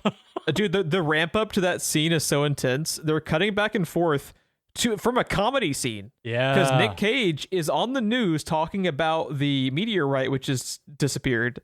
So which I love the news that is scene making too. That makes him look like a drunken country bumpkin. Yeah, like I love Nick Cage where he's like, "Could no one have gotten me a comb?" Yeah.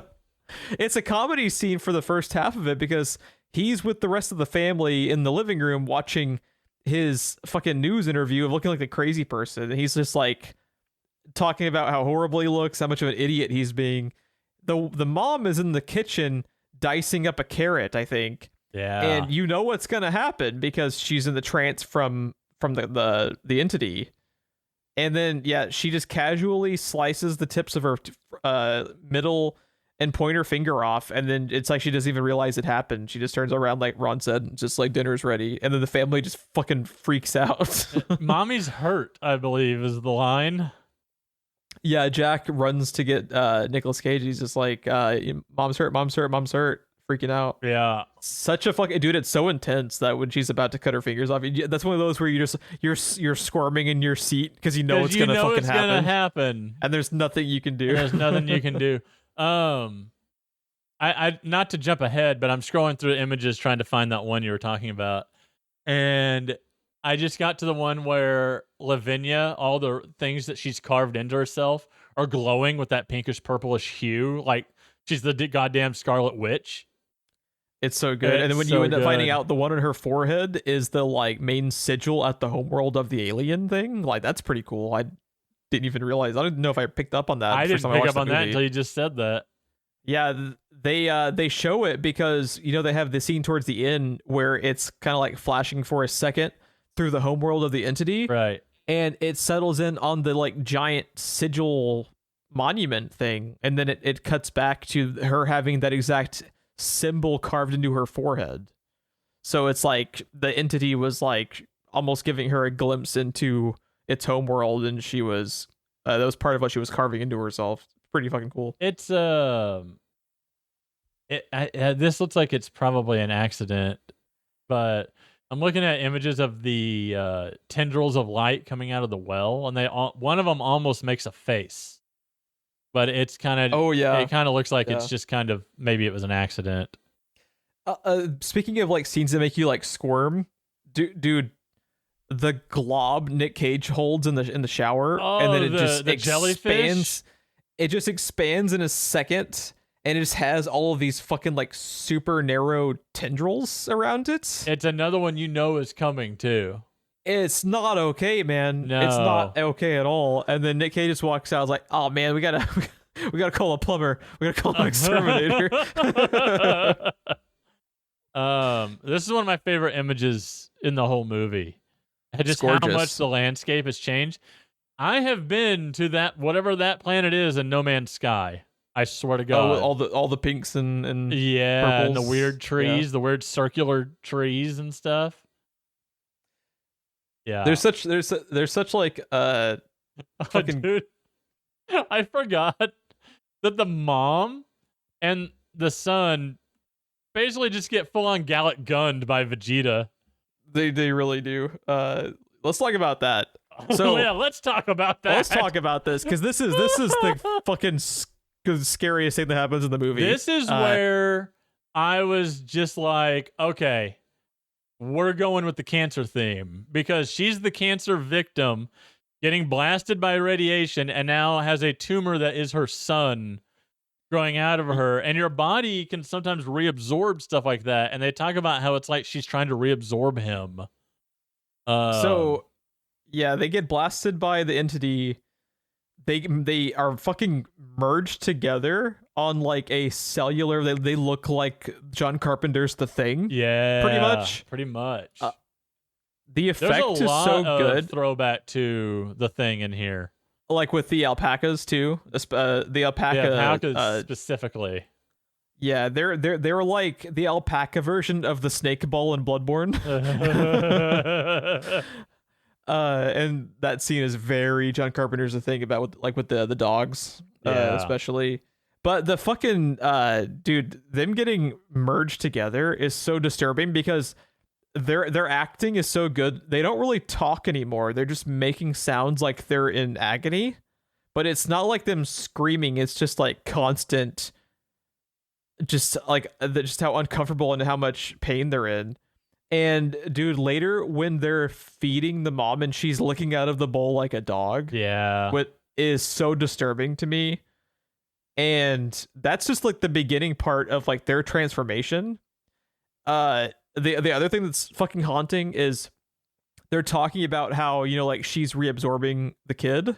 Yeah. The kid starts to make more baby sounds as the movie progresses. I don't know if you noticed that, Yeah, but the kid starts to make more like I noticed he makes more like baby whines, and it's so fucking good.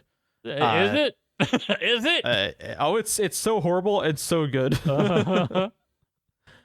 The goddamn scene at the end though, when Nick Cage has just gone full fucking nuts, and he's like, "Go feed your mother," and just locks her in there with that. Yeah. And the mom kid creature is literally a Bloodborne boss. Yeah. To a T, and it's not okay. It's not okay at all. And then she starts screaming almost like she's a child, right? Like, "Daddy, mommy, like, don't do this to me, let me out, daddy. Mommy, get off me." Like, she starts reverting back to talking almost like she's a child, just out of the sheer fear. Like, she breaks at that moment. Yeah, it's fucking terrifying. I want to show you this because I didn't notice this till I was going through the photos. Check this out. And then, because I can't copy and paste more than one photo, apparently, that window is the same as what's holding her hair back. The same symbol. What is the fucking Deathly Hallows symbol supposed to represent? I do not know specifically, unless it's some other kind of like Cthulhu mythos thing that you and I. It's got to be a mythos thing, right? It's got to be the a mythos triangle thing, with the vertical line in it, like the 2 of the 3 Deathly Hallows. Because her hairpin is identical to that window. Yeah. Yeah. I'm not sure. I'm not either. Interesting. So it could just be a general kind of callback to Lovecraft, because I did a search of Lovecraft triangles, and there's what did that yield? I think it's just kind of like a callback to just how the afraid mythos, of triangles he was. Because like the first result was someone in the Lovecraft subreddit talking about like what's the significance of the triangles. Their first reference is with the narration in Shadow over Innsmouth, so it must just be kind of like just another Easter egg. A theme, an Easter egg theme of his work as a whole, without being like a specific callback, I guess. Gotcha. Because I scrolled through and saw that image, and then I kept scrolling and I got to the window and I was like, "Hang on!" and I scrolled back up.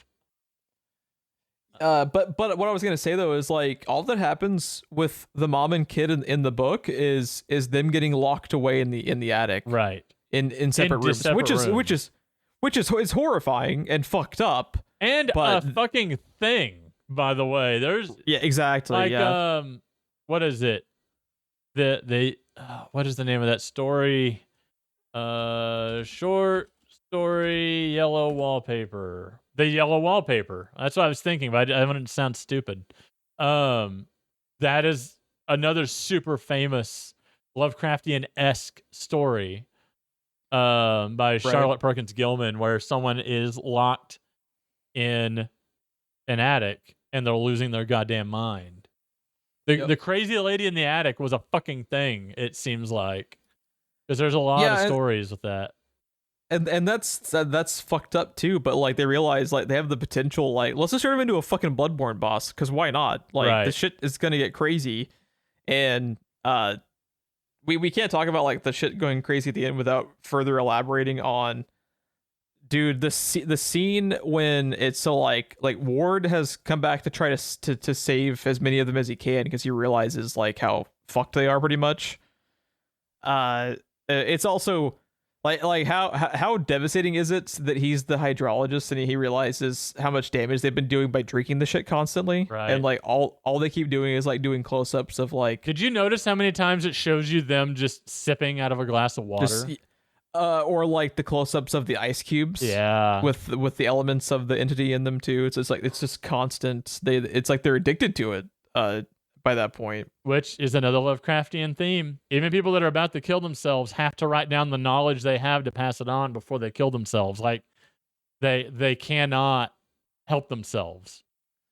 I also am now super tempted to make this one of my backgrounds on like Twitter or something. I'm gonna send you this image because this image is pretty fucking good. I'm sitting in the same Discord chat. It's a UFO sighting in Arkham, and it's just a close up of the alpaca on the TV, and I fucking love it so much. That's pretty good. Like, Ward goes back to try to save as many of them as he possibly can when he realizes just how dire the situation is. When he realizes he's too late when he gets there too. Yeah, he's still trying. So he realizes this because they have found the glob of every fucking bit of animal life in the area that is in the they like got the alpaca, man. Yeah, they got a they got things. They got a it's been merged with the cat of Ezra. There's like they talk about like other various animals. This is like every fucking animal in the area is just a giant John Carpenter's The Thing glob that was found by, I'm assuming, like the roadkill guy. Yeah, probably. They had a really Ezra had a really good line too. You might see her, but you're not gonna recognize her. Yeah, it's awesome. It's like, oh god, and then we see her, and it's like, huh. Yeah. So he goes to the farm, and the way that he's there with the sheriff, right? And then he busts in, and Nick Cage is talking to him. Like, how heartbreaking is it that, like, in his mind, his family's still all there? He's just like, oh, like, is mom's name Teresa, I think? Yeah. Like, oh, Teresa's over there in the living room, and there's no one else there. He's completely lost it. Except there's a moment when he sees Time Warp where they all are there.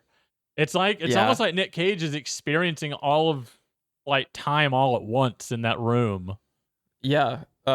And it, like you said earlier, it manipulates every person in a different way. Yeah. So he could be literally just seeing them there, just like Ward does later, because like they talk about early on in the movie, specifically the person who is losing the most time is the son, because the son talks about, you know, like, I was walking out back, I got lost somehow, and then all of a sudden it was nighttime. It really reminded me of he got lost in his own museum from Indiana Jones. Because he's on his own property doing a thing that he regularly does on a property he regularly does it on, and he got lost. Like, that is a horrifying thought. Imagine you're just like out around your house, just mowing around your house or something, and you got lost in an area that you know. Right. It's fucked up. But I love the little bit of writing to where they are, it's Ward and the sheriff there to save the day, and they bust into the attic as Lavinia is being attacked by the mom-son creature. They freeze. They're too terrified to react, and it's actually Nick Cage who comes up and saves her. Because he goes up with the gun and shoots the mom and then shoots the kid. We went from feed your mother, which is one of the worst things you want to ever hear your father say as he locks you in the room with your mom monster, your momster, to that's not my family. Yeah. In the course of, I don't know, like an hour in the in movie time, not like real time, not like us watching the movie, but like what the characters are experiencing. He goes down that hole that fast. It's in the movie. It's nuts.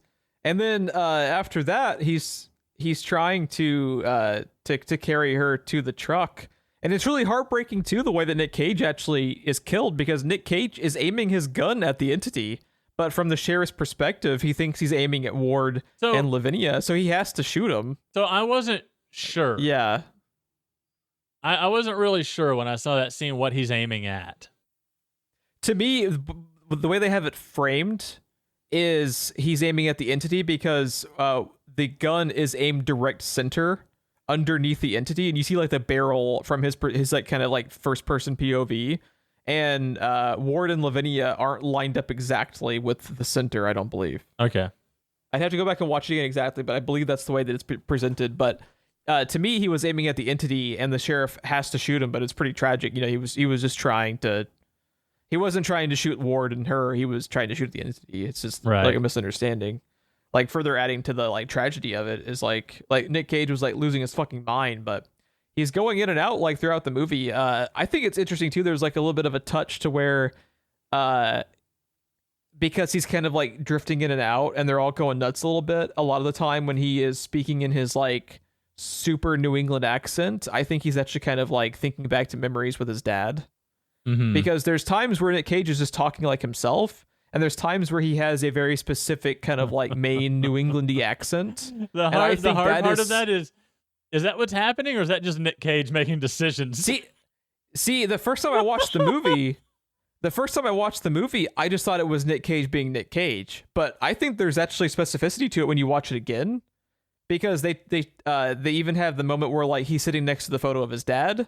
I think he is like so fucked up and lost in time. He's actually thinking back to like moments with his dad. Right. And he's actually like recreating his dad. He's even recreating his dad's accent because he's so fucking lost to time. So I don't think it's random. I don't think it's Nick Cage just being nuts. I think it's specifically callbacks to his dad because of how much of a like a point of emphasis his dad is to Nick Cage as a character. Like he has multiple conversations with his wife about his dad, about how his dad's the reason he's there in the first place. It's his dad's farm. He has the photo of his dad. They zoom in later on when he's like gone full batshit. Like one of the most famous images of H.P. Lovecraft, but it's not Lovecraft in the photo.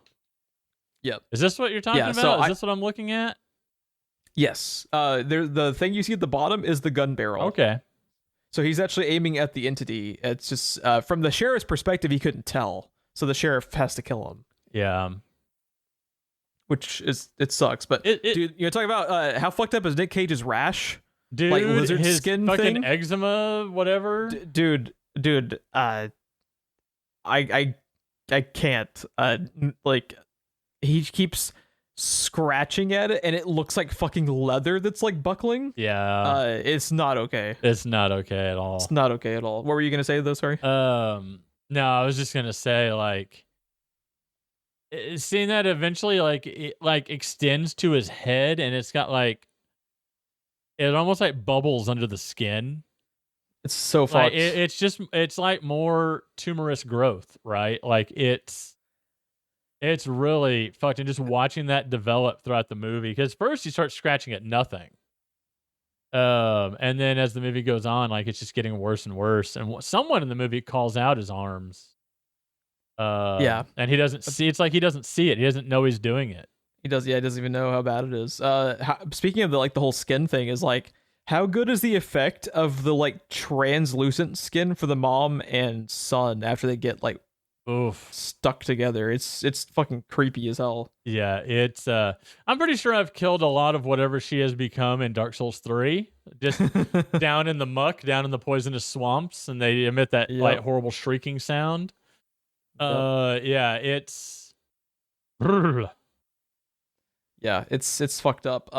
Maybe my favorite scene in the entire movie, though, we talked about it briefly earlier, is I guess we do need to talk a little bit about like what happens to the sheriff, because you want to talk about what happens to the sheriff like when they go to check on Ezra. Yeah, Treebeard gets him. Dude, fucking he gets yoinked out of the frame by Treebeard. Which I mean, I was kind of okay with, because it really irked me that not Ezra, Ward is a person of color, and the sheriff just keeps calling him boy throughout the whole movie.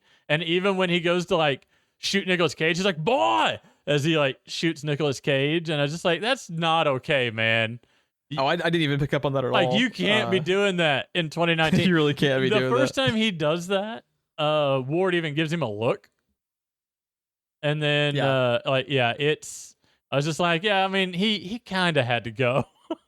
yeah, he had it coming. But yeah, Treebeard fucking gets him. Yeah. Treebeard takes out the sheriff. But my favorite scene in the entire movie is where Ward goes back for Lavinia. Oh my god! And she refuses to go because Treebeard wants Ward to know it was him.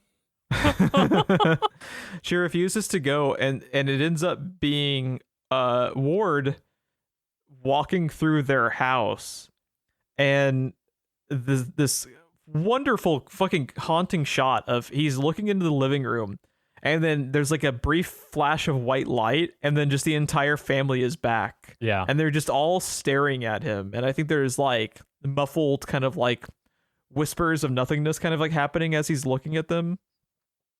And then you see there's a line callback to where it's Nick Cage, but it's like the first thing that Lavinia ever said to him is like, "Are you looking at my legs?"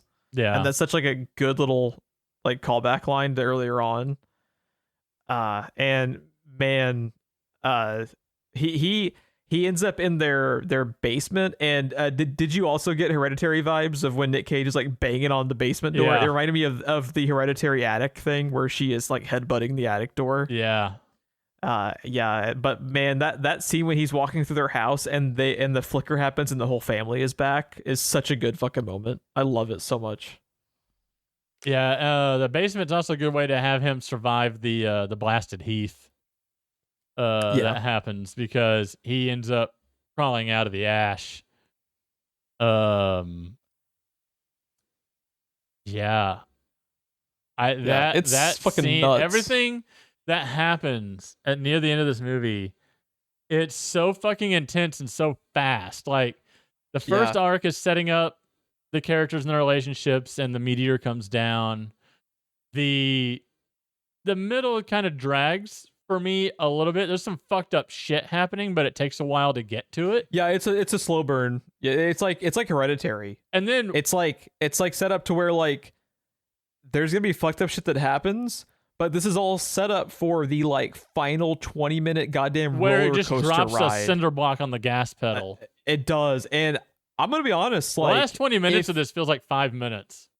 It does. Like I'm gonna be honest. Like if you're able to pull it off, I don't mind the kind of like slow burn development to it if you can deliver this much at the end. Because like this movie really fucking goes berserk in the last 20 minutes. It's a real interesting mix of like actual physical like horror and psychological horror, because it almost becomes just a psychological horror in the middle. And then at the end, it's like, oh no, here's the fucking entity. Here's everything that's happening. It's not in their minds. Like, it's shit is for real. And then part of it, depending on which character, it's so interesting because like I think you talked about earlier about how it affects each person differently. Each person is almost encountering their own genre of horror. Yeah. Because like Nick Cage specifically is almost like Goldblum in The Fly. Yeah. He is just watching his body. Really good way to put it. I didn't think about that. He's specifically encounter like he like mentally he goes a little nuts towards the end, but specifically in the middle part of the movie, it's like body horror. Like he's watching his body change and become more and more progressively fucked up. I just put that together as like it reminds me of that. And then he's like Brindle or whatever, the Brindle fly. Yeah, the Brindle fly. And then Lavinia is more like psychological. The son is more like Hereditary, and the mom and the youngest are the fucking Thing. Yeah, it's like each one is like its own vignette. Yeah, that's interesting. It's pretty cool. Like when you like break down what all they like orchestrated for this, and it all like gels together pretty well. Like it doesn't feel like jarring when you're switching from kind of genre to genre. One thing that struck me also, similarity to other movies wise, and I feel like some of it is intentional with the way they set up shots and stuff in the house. There's a little bit of like Night House vibes to this, I feel like also. Mm-hmm. I could see that. Which one came first? When did Night House come out?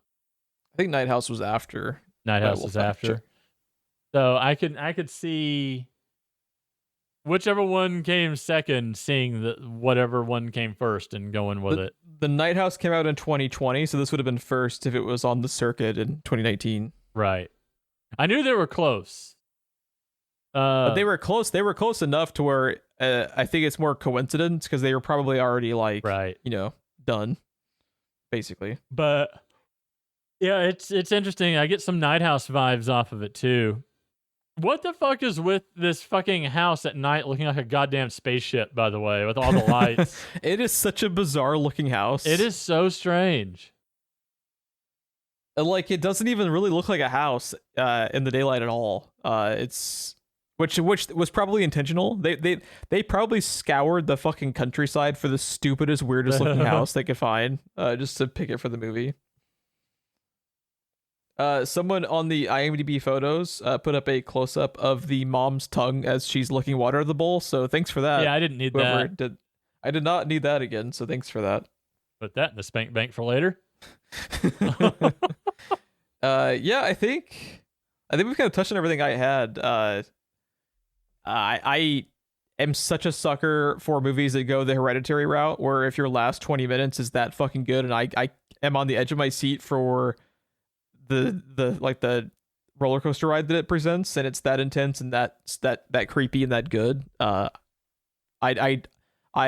agree it does have its slow moments, but I think the actors do a good enough job with their like individual performances and the way they play off of each other that I was never like bored. It's just you have the creepy moments and then you have the kind of like slow burn aspects of it. One of the things that I kind of like better in the original story is the entity over the well, rather than it just being random tendrils of light. It being like an actual like jellyfish, octopus like weird entity that glows that mysterious color, and then everyone sees it, and then it shoots off into space.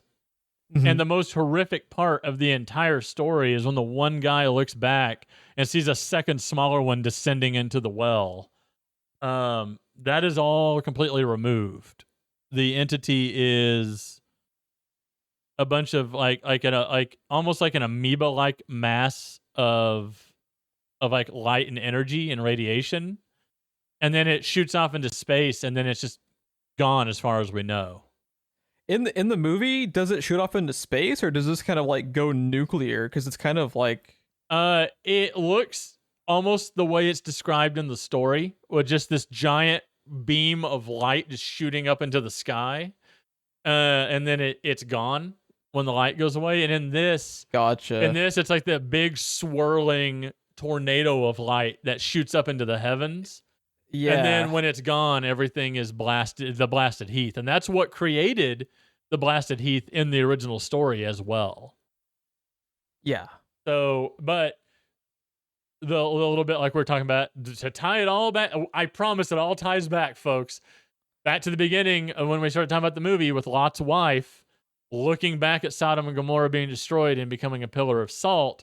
You get that metaphorically at the end of the original story, when the one guy looks back at the well and he sees a second smaller entity descend into the well. It had been looking at them, and then it descended, implying that when they drown all of this with the reservoir they create, there is something still down there right now as we talk about it. And in this, as far as we know, it's just kind of over. Well, they showed that there's still some remaining because the little like insect thing is there for the final shot. Well, we see that come out of the well, though. Is it the same insect, or is it? It's the same insect. The like funky little butterfly wing. It looks like a praying mantis thing. Yeah.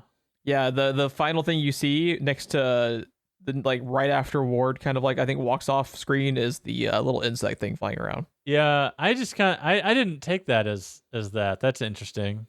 I just took that as like, hey, remember me? Almost like in a Beetlejuice voice. I took that as a callback to earlier. I didn't take that as to this is what we birthed.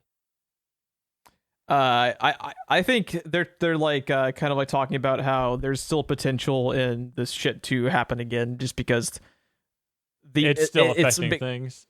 It's still affecting things, and if that fucking insect is there, that's all it takes, because it's like radiation. It permeates everything around it, regardless of it being the entity. If it's because it just spawns like unadulterated life. Like there's just like the giant plants, the giant vegetables, like everything around it. Yeah, I don't know. It's obviously ambiguous because I don't think Lovecraft like did a single thing that wasn't ending with an ambiguous thought, and that was very, very Lovecraft. So. Right. But yeah, Uh, I think this is super super good. Uh, there's a few things we talked about that we liked a little bit better in the story, but I think overall, like, what it does is it takes it and shifts it more towards the horror side instead of the science fiction side, which works for me, obviously. But I think if Lovecraft had been around to watch this, I think Lovecraft would have absolutely hated this movie. Absolutely. Because well, first of all, he would have hated every adaptation of his work because he thought everything he did was shit. Right. And I get the impression shifting it this far into horror would have felt like missing the point. Yeah. Because he wanted to be an archaeological kind of scientific observation, pretty much, instead of like a story. Yeah. Which I respect, because that's cool in its own right. It's like Lovecraft is iconic because it's unique. It's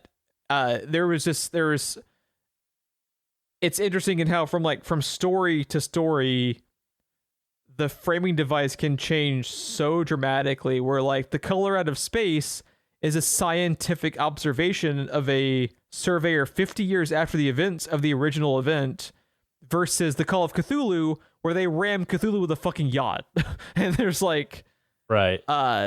where if that is in your like repertoire, I don't think you can get mad at the people making the movie of this for shifting it to horror, when his own genres would dance around and be very unique from each other. And it wasn't ever, even though it was the same mythos, it wasn't always the same. Like, it wasn't always pure scientific observation. Sometimes it was horror, sometimes it was adventure, you know? Right. This is interesting to think about, like, what he would think of adaptations of his work, and like how his like ideals became such like a foundation for cosmic horror and created like its own genre almost like 100 years later. It's fascinating to think about. Yeah. Before I get into my my closing, I sent you 2 images in the Discord. One of them is Ward, which, by the way, the play on that name we didn't talk about, like someone that protects someone else. Anyways, he I love the way they show how he is affected like any other Lovecraft protagonist that survives, but his eyes glowing the same, and then later at the end we just see him, he's just a burnt out husk of who he was, and he throws the cigarette in the water. Yeah, it's clearly been like 20 years have passed, because he has like gray in his hair. Yeah, I think. Yeah, it's been a while. The way they show that happening here with his eyes looking the same as Lavinia's, because this is when the two of them are face to face before she disintegrates. That's I think they show him with those with those eyes right before he gets the glimpse of the homeworld of the entity. Yeah, where they have that kind of like quick little the curse of knowledge, because Lovecraft is also afraid of knowing things. Also, I sent you them getting Gallic gunned. Did you notice that there's a small version of what they turn into on the ground in front of them? I didn't notice that. I did not notice that, because that frame happens so fast when they get blasted. So fast. What exactly is it? It's like super small on my screen. I can't. It is something. It's not from Earth. It's got the same legs and the same body, and it's right in front of them, like coming out of the light as they get blasted. And then do you think that's what gives them like their anatomy? It's a pattern of that. It looks just like what the mom and the son look like when they're merged together later. Interesting. Yeah, I did not notice that, and I don't know how anyone did, because that scene happened so fucking fast. So fast. That's really cool though. I did not pick up on that. The only thing that is it's an observation. It doesn't really take away from the movie for me. But one reason why I say it's almost its own creative work and is inspired by is, in the original story, we talked about how whatever the entity is, it may not even know that what it's doing is bad, and it may just be doing whatever it does and has no idea that it's negatively influencing the environment or the people around it or whatever. It could be just as innocent as the farmers, the gardeners, and it's left intentionally that way, I feel like, right? Because you can say that it's doing these things, or it may not even know that it's doing anything bad. It may not even be aware of them. The entity in this movie feels almost more like Ego from the second Guardians movie, where it's like taking over the planet and turning everything into itself. It feels very deliberate and targeted. It feels more intentional. It feels more sinister. But I don't. Not the movie sinister, but intent. I don't personally view it as specifically sinister. It feels a little bit more intentional, but like they make a big point specifically with like what Ezra is talking about how it's just trying to make its home. What it's doing is no different from ants developing an anthill. You know, it's expanding and creating what it views as home. Some of it doesn't seem to be like when it's zapping things, that is intentional, but when it's just creating life around it, it doesn't feel intentional. It's like it's weird. It's kind of like in this gray area where it feels more deliberate for sure. And I actually agree with you 100%. I like the element to where it doesn't have any intention at all in the story better. Or maybe it does, but it's not one we can comprehend, right? Yeah. Because we're just humans. It does feel intentional, but it doesn't cross into becoming fully it is evil to me in the movie. Okay. It's kind of like walking the tightrope to me, because at the end of the day, it is remapping the area around it to look like home, which isn't necessarily sinister from its perspective. It doesn't realize. Well, good and evil is a point of view, right? Yeah, the thing that like this entity also doesn't ever like for instance, you never see the insect attack the kid. You know, that could have been something that would show more intentionality with it being evil. It doesn't ever act evil to me. It's just changing shit around it, either intentionally or not. It is more cut and dry in the story, though, which I prefer of it being. It's just there. It's like it's just there. You know, there's no intention behind it at all, and that's really cool. I have a question here. And did they? I want to see something. While you are researching that, I will start some of our sign-offs for the night. Okay. It feels like we're gonna. Or did you already find it? Yeah, I already found it. Oh wow. So, Jesus Christ, get out of here, Google AI. Yeah. So no, this would have happened. Oh, hang on. The name applied to the theory first coined in 1908. I was curious if the idea of panspermia had just come out around the same time this was written, which was 1927. Interesting that 1908 was the Tunguska event and when the term was first coined by a Swedish scientist. What was the thing you were talking about exactly? Panspermia? I'm not familiar with that. What is that? Panspermia is the theory where one heavenly body seeds another one with life. Specifically, they think Earth would have been sterilized by an event that happened, which actually created our moon when we collided with Theia, another planet that created our moon and liquefied the Earth. They would think there'd be no life on Earth. But we find rocks from Mars in Antarctica and other places on the Earth. And there's a theory, at that time, Mars would have been lush. It would have been a forest planet with lots of water, lots of thick vegetation if it ever had life. That maybe life on Earth actually came from Mars, and that is called panspermia. And I was curious if that theory would have also been in the newspapers or anything around the time this was written, because that's kind of what's happening in this movie and in the original story, the way it's altering things. Yeah. I think you had told me about that, but I just couldn't remember like the name of it specifically. Totally unrelated to everything, by the way. They recently found evidence of something not from Earth inside the center of Earth. And they think that is the definitive evidence that we collided with a Mars-sized planet. That's cool. Because that theory has always been a theory, because how do you fucking prove it? Right. But they found something, it looks like two hands holding the Earth's core, and its makeup is not the same as Earth. So yeah, look it up. It's pretty cool. They think that that's the remnants of the planet that collided with us and gave us our moon. Nice. But yeah, so panspermia was coined in 1908. The idea had been around since the 1860s. I'm trying to find any evidence that this was being talked about in the early 1900s, 1920s. But it's mainly a 1970s thing when people started actually looking at it. So I guess not. But it would have been something that he would have read about if it was coined in 1908. People were talking about it. It would have been something that he read about, reading about astronomy and chemistry. Oh yeah, he was obsessed. So it is possible he knew about panspermia, and then they would have been talking about the Tunguska event. It just kind of seems like the color out of space all rolled into one, right? Yeah, like all the kind of thing, like the hodgepodge of it all together. That is just us spitballing.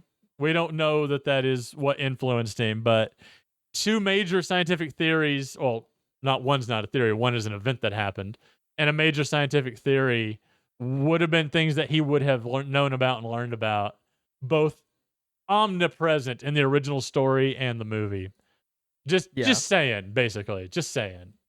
Yeah, you can definitely see how it could correlate for sure. But yeah, sorry, I interrupted you as you were closing us out because we're going a bit long. No. I was just gonna vamp for you with stuff since you were researching, but I've kind of like closed on all my thoughts with it. Did you have anything else you want to touch on? No, that I pretty much touched on everything I wanted to touch on. I did notice on the Wikipedia for this movie, it said Richard Stanley wanted this to be the first of a trilogy, the Dunwich Horror being the next one, which is what Lavinia, right, was the name from Dunwich Horror.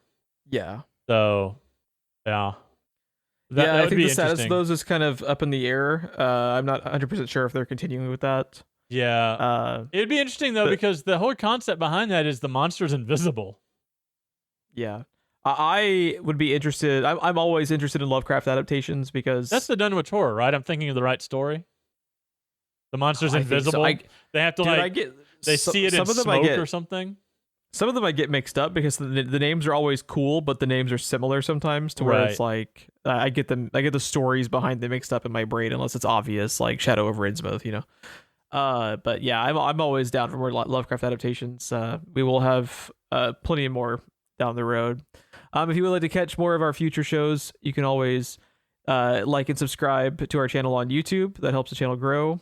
I think we recently crossed 300 subscribers, which is pretty cool. So we're on the road to 500 eventually, maybe. On the road again. If we mentioned earlier, if you have any prompts or questions for Ron that you would like to discuss at the beginning of the next show, you can always email us at screenplayrewind@gmail.com. Or drop the comments in YouTube and we'll read it next time. If you find us on Twitter at SBR Filmcast, you can follow us for show updates. Please share us out any of our uploads to your friends. Maybe somebody likes some Lovecraft stuff. We went like a pretty deep. I figured this episode would go this route, where it'd be like a bit of a deep dive because how can you not? We haven't really. We've talked about Lovecraft a lot, but I think this might be the first like direct adaptation we've had on the show. Yeah, we have talked about Lovecraftian things. Yeah, I love Lovecraft stuff. I typically am more interested in like Lovecraftian stuff, like The Thing and like where it's Lovecraftian but not a direct adaptation, but some of them have been pretty cool, so I'm always interested in Lovecraft direct adaptations because usually everyone always has like a different idea for it, like this, right? Which is interesting. I think any ratings or reviews on whichever platform you found us on is always helpful. Ron, where do people find you on the interwebs? I am Ronsense TV on all of the things. I am on Bluesky. I'm on Twitter, Twitch, YouTube. I'm not posting so much to YouTube anymore. Things got busy, but I spend way too much time on Bluesky and on not Twitch. What's the other one? Twitter. So yeah. Unfortunately, I am there. Unfortunately. Yeah. I still am too until they make it subscription and then I'm gone. Ron, what's gonna be our next episode? real quick, I just want to say, yes, the Dunwich Horror is the invisible entity. I've been scouring this Wikipedia page. I finally found the word. The next movie, Jeff, I have been putting off. I keep wanting to bring it up, and then you know me, I like to follow themes, and you'll put out a movie, and I'll be like, ooh, and then I'll change my pick. I've been trying to put this one out. It is technically an Oktoberfest movie, but I'm gonna throw it out in November because October is spooky, man. It's our spooky month. I want to watch Beer Fest. I love the juxtaposition of the Colorado space to Beer Fest. I can't wait. I like Beer Fest a lot. Beer Fest is fucking hysterical, and I keep trying to bring it up, and then I want to follow theming and end up putting like, this next November. But I want to watch me some Beer Fest, man. It's been a long time. I remember liking Beer Fest a lot. I haven't seen it since it came out, so I remember fucking nothing about that movie. I may have watched it twice in theaters. I was getting free movie tickets at that time, and then I watched it. I own it on DVD. I watched it after I bought it. That might be the last time I watched it. Nice. It was after it came out on DVD. The movie came out in 2006, so it's been a minute. Yeah, it's almost been 20 years since that movie came out, and I want to cry. That's not okay. Rod, where is it a streaming option at? I am seeing it pretty much at just Apple, Microsoft, and Amazon to rent or buy. It doesn't look like it's on any of these streaming services. Gotcha. I'm surprised. You think that'd be one that was on like HBO or something? You would think, or it'd be like on Showtime or something because nobody else wanted something. But it's a good movie, and I think it's an underrated comedy. Like Stars, the Kmart brand HBO. Yeah. Encore. It's old enough for Encore now at this point. Cinemax. No, Is Cinemax still. Beer Fest Cinemax is not why people own Cinemax. Cinemax still a thing? I believe so. I don't know. I can't fucking remember. Like so many of these like HBO style channels, like they just disappear. Yeah. Well, no one notices. They all became two things, right? Like Encore was its own thing. Showtime, Cinemax, and Stars were all separate. Stars got Encore. HBO, when I was at DirecTV, HBO and Showtime are packaged together a lot because the same company owned them. Yeah, it's fucking bullshit. There's too many goddamn channels, dude. Too many fucking channels. Shut that shit down. We need Stars. Nobody fucking needs Stars. Just delete Stars from the universe. Cinemax is 44 years old. Yeah, they're still a thing. Yeah, what's the blasted heath? I need Stars to be a blasted heath. Just get it out of here. In all Lovecraftian streaming service that's just called the Blasted Heath. That's actually really good. I like that. Oh, I got to renew my subscription to the Blasted Heath. Because that Dunwich Horror movie's coming out. Oh, man. Yeah, we need more Lovecraft movies, though. I feel like it's circling back around to be a little bit more, because I feel like it comes in waves. I feel like a lot of his stuff is hard to directly adapt, so you get a lot more original works that are taking elements of and adapting, or just taking the concepts of, like Bloodborne, right? It's very Lovecraftian and has nothing to do with Lovecraft at the same time. Yeah. The next direct adaptation that I would probably have on the show is, have you ever seen Reanimator? I like Reanimator a lot. I feel like I saw it forever ago. I think you will dig Reanimator if you watch it again, because it's pretty fucking good. Yeah, I've been wanting to, because someone on one of my podcasts watches it like every year in October, and she was talking about it again. I was like, man, I need to get around to it. It holds up so much fucking better than it should. Oh yeah, it's bizarre. Like it holds up so well that it almost like breaks your brain. Yeah, Stuart Gordon directed a ton of direct Lovecraft adaptations, which are some of the more beloved ones like that.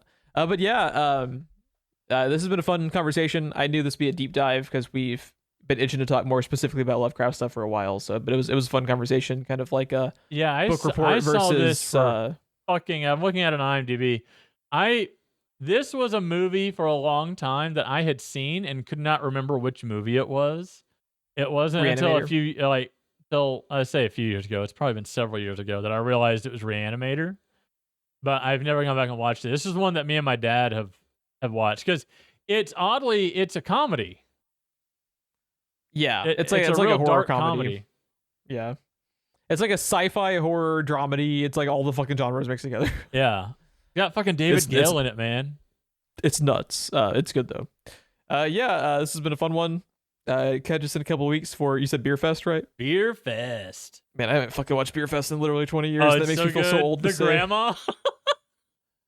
Yeah, I'll have to watch it. It's like I said, I remember 0% of Beer Fest. I just remember liking it back in the day, so I'll have to check it out again. It's all new to me. Check that out. So you can follow along with us in a couple of weeks, and we will see you then. Have a good night, everybody.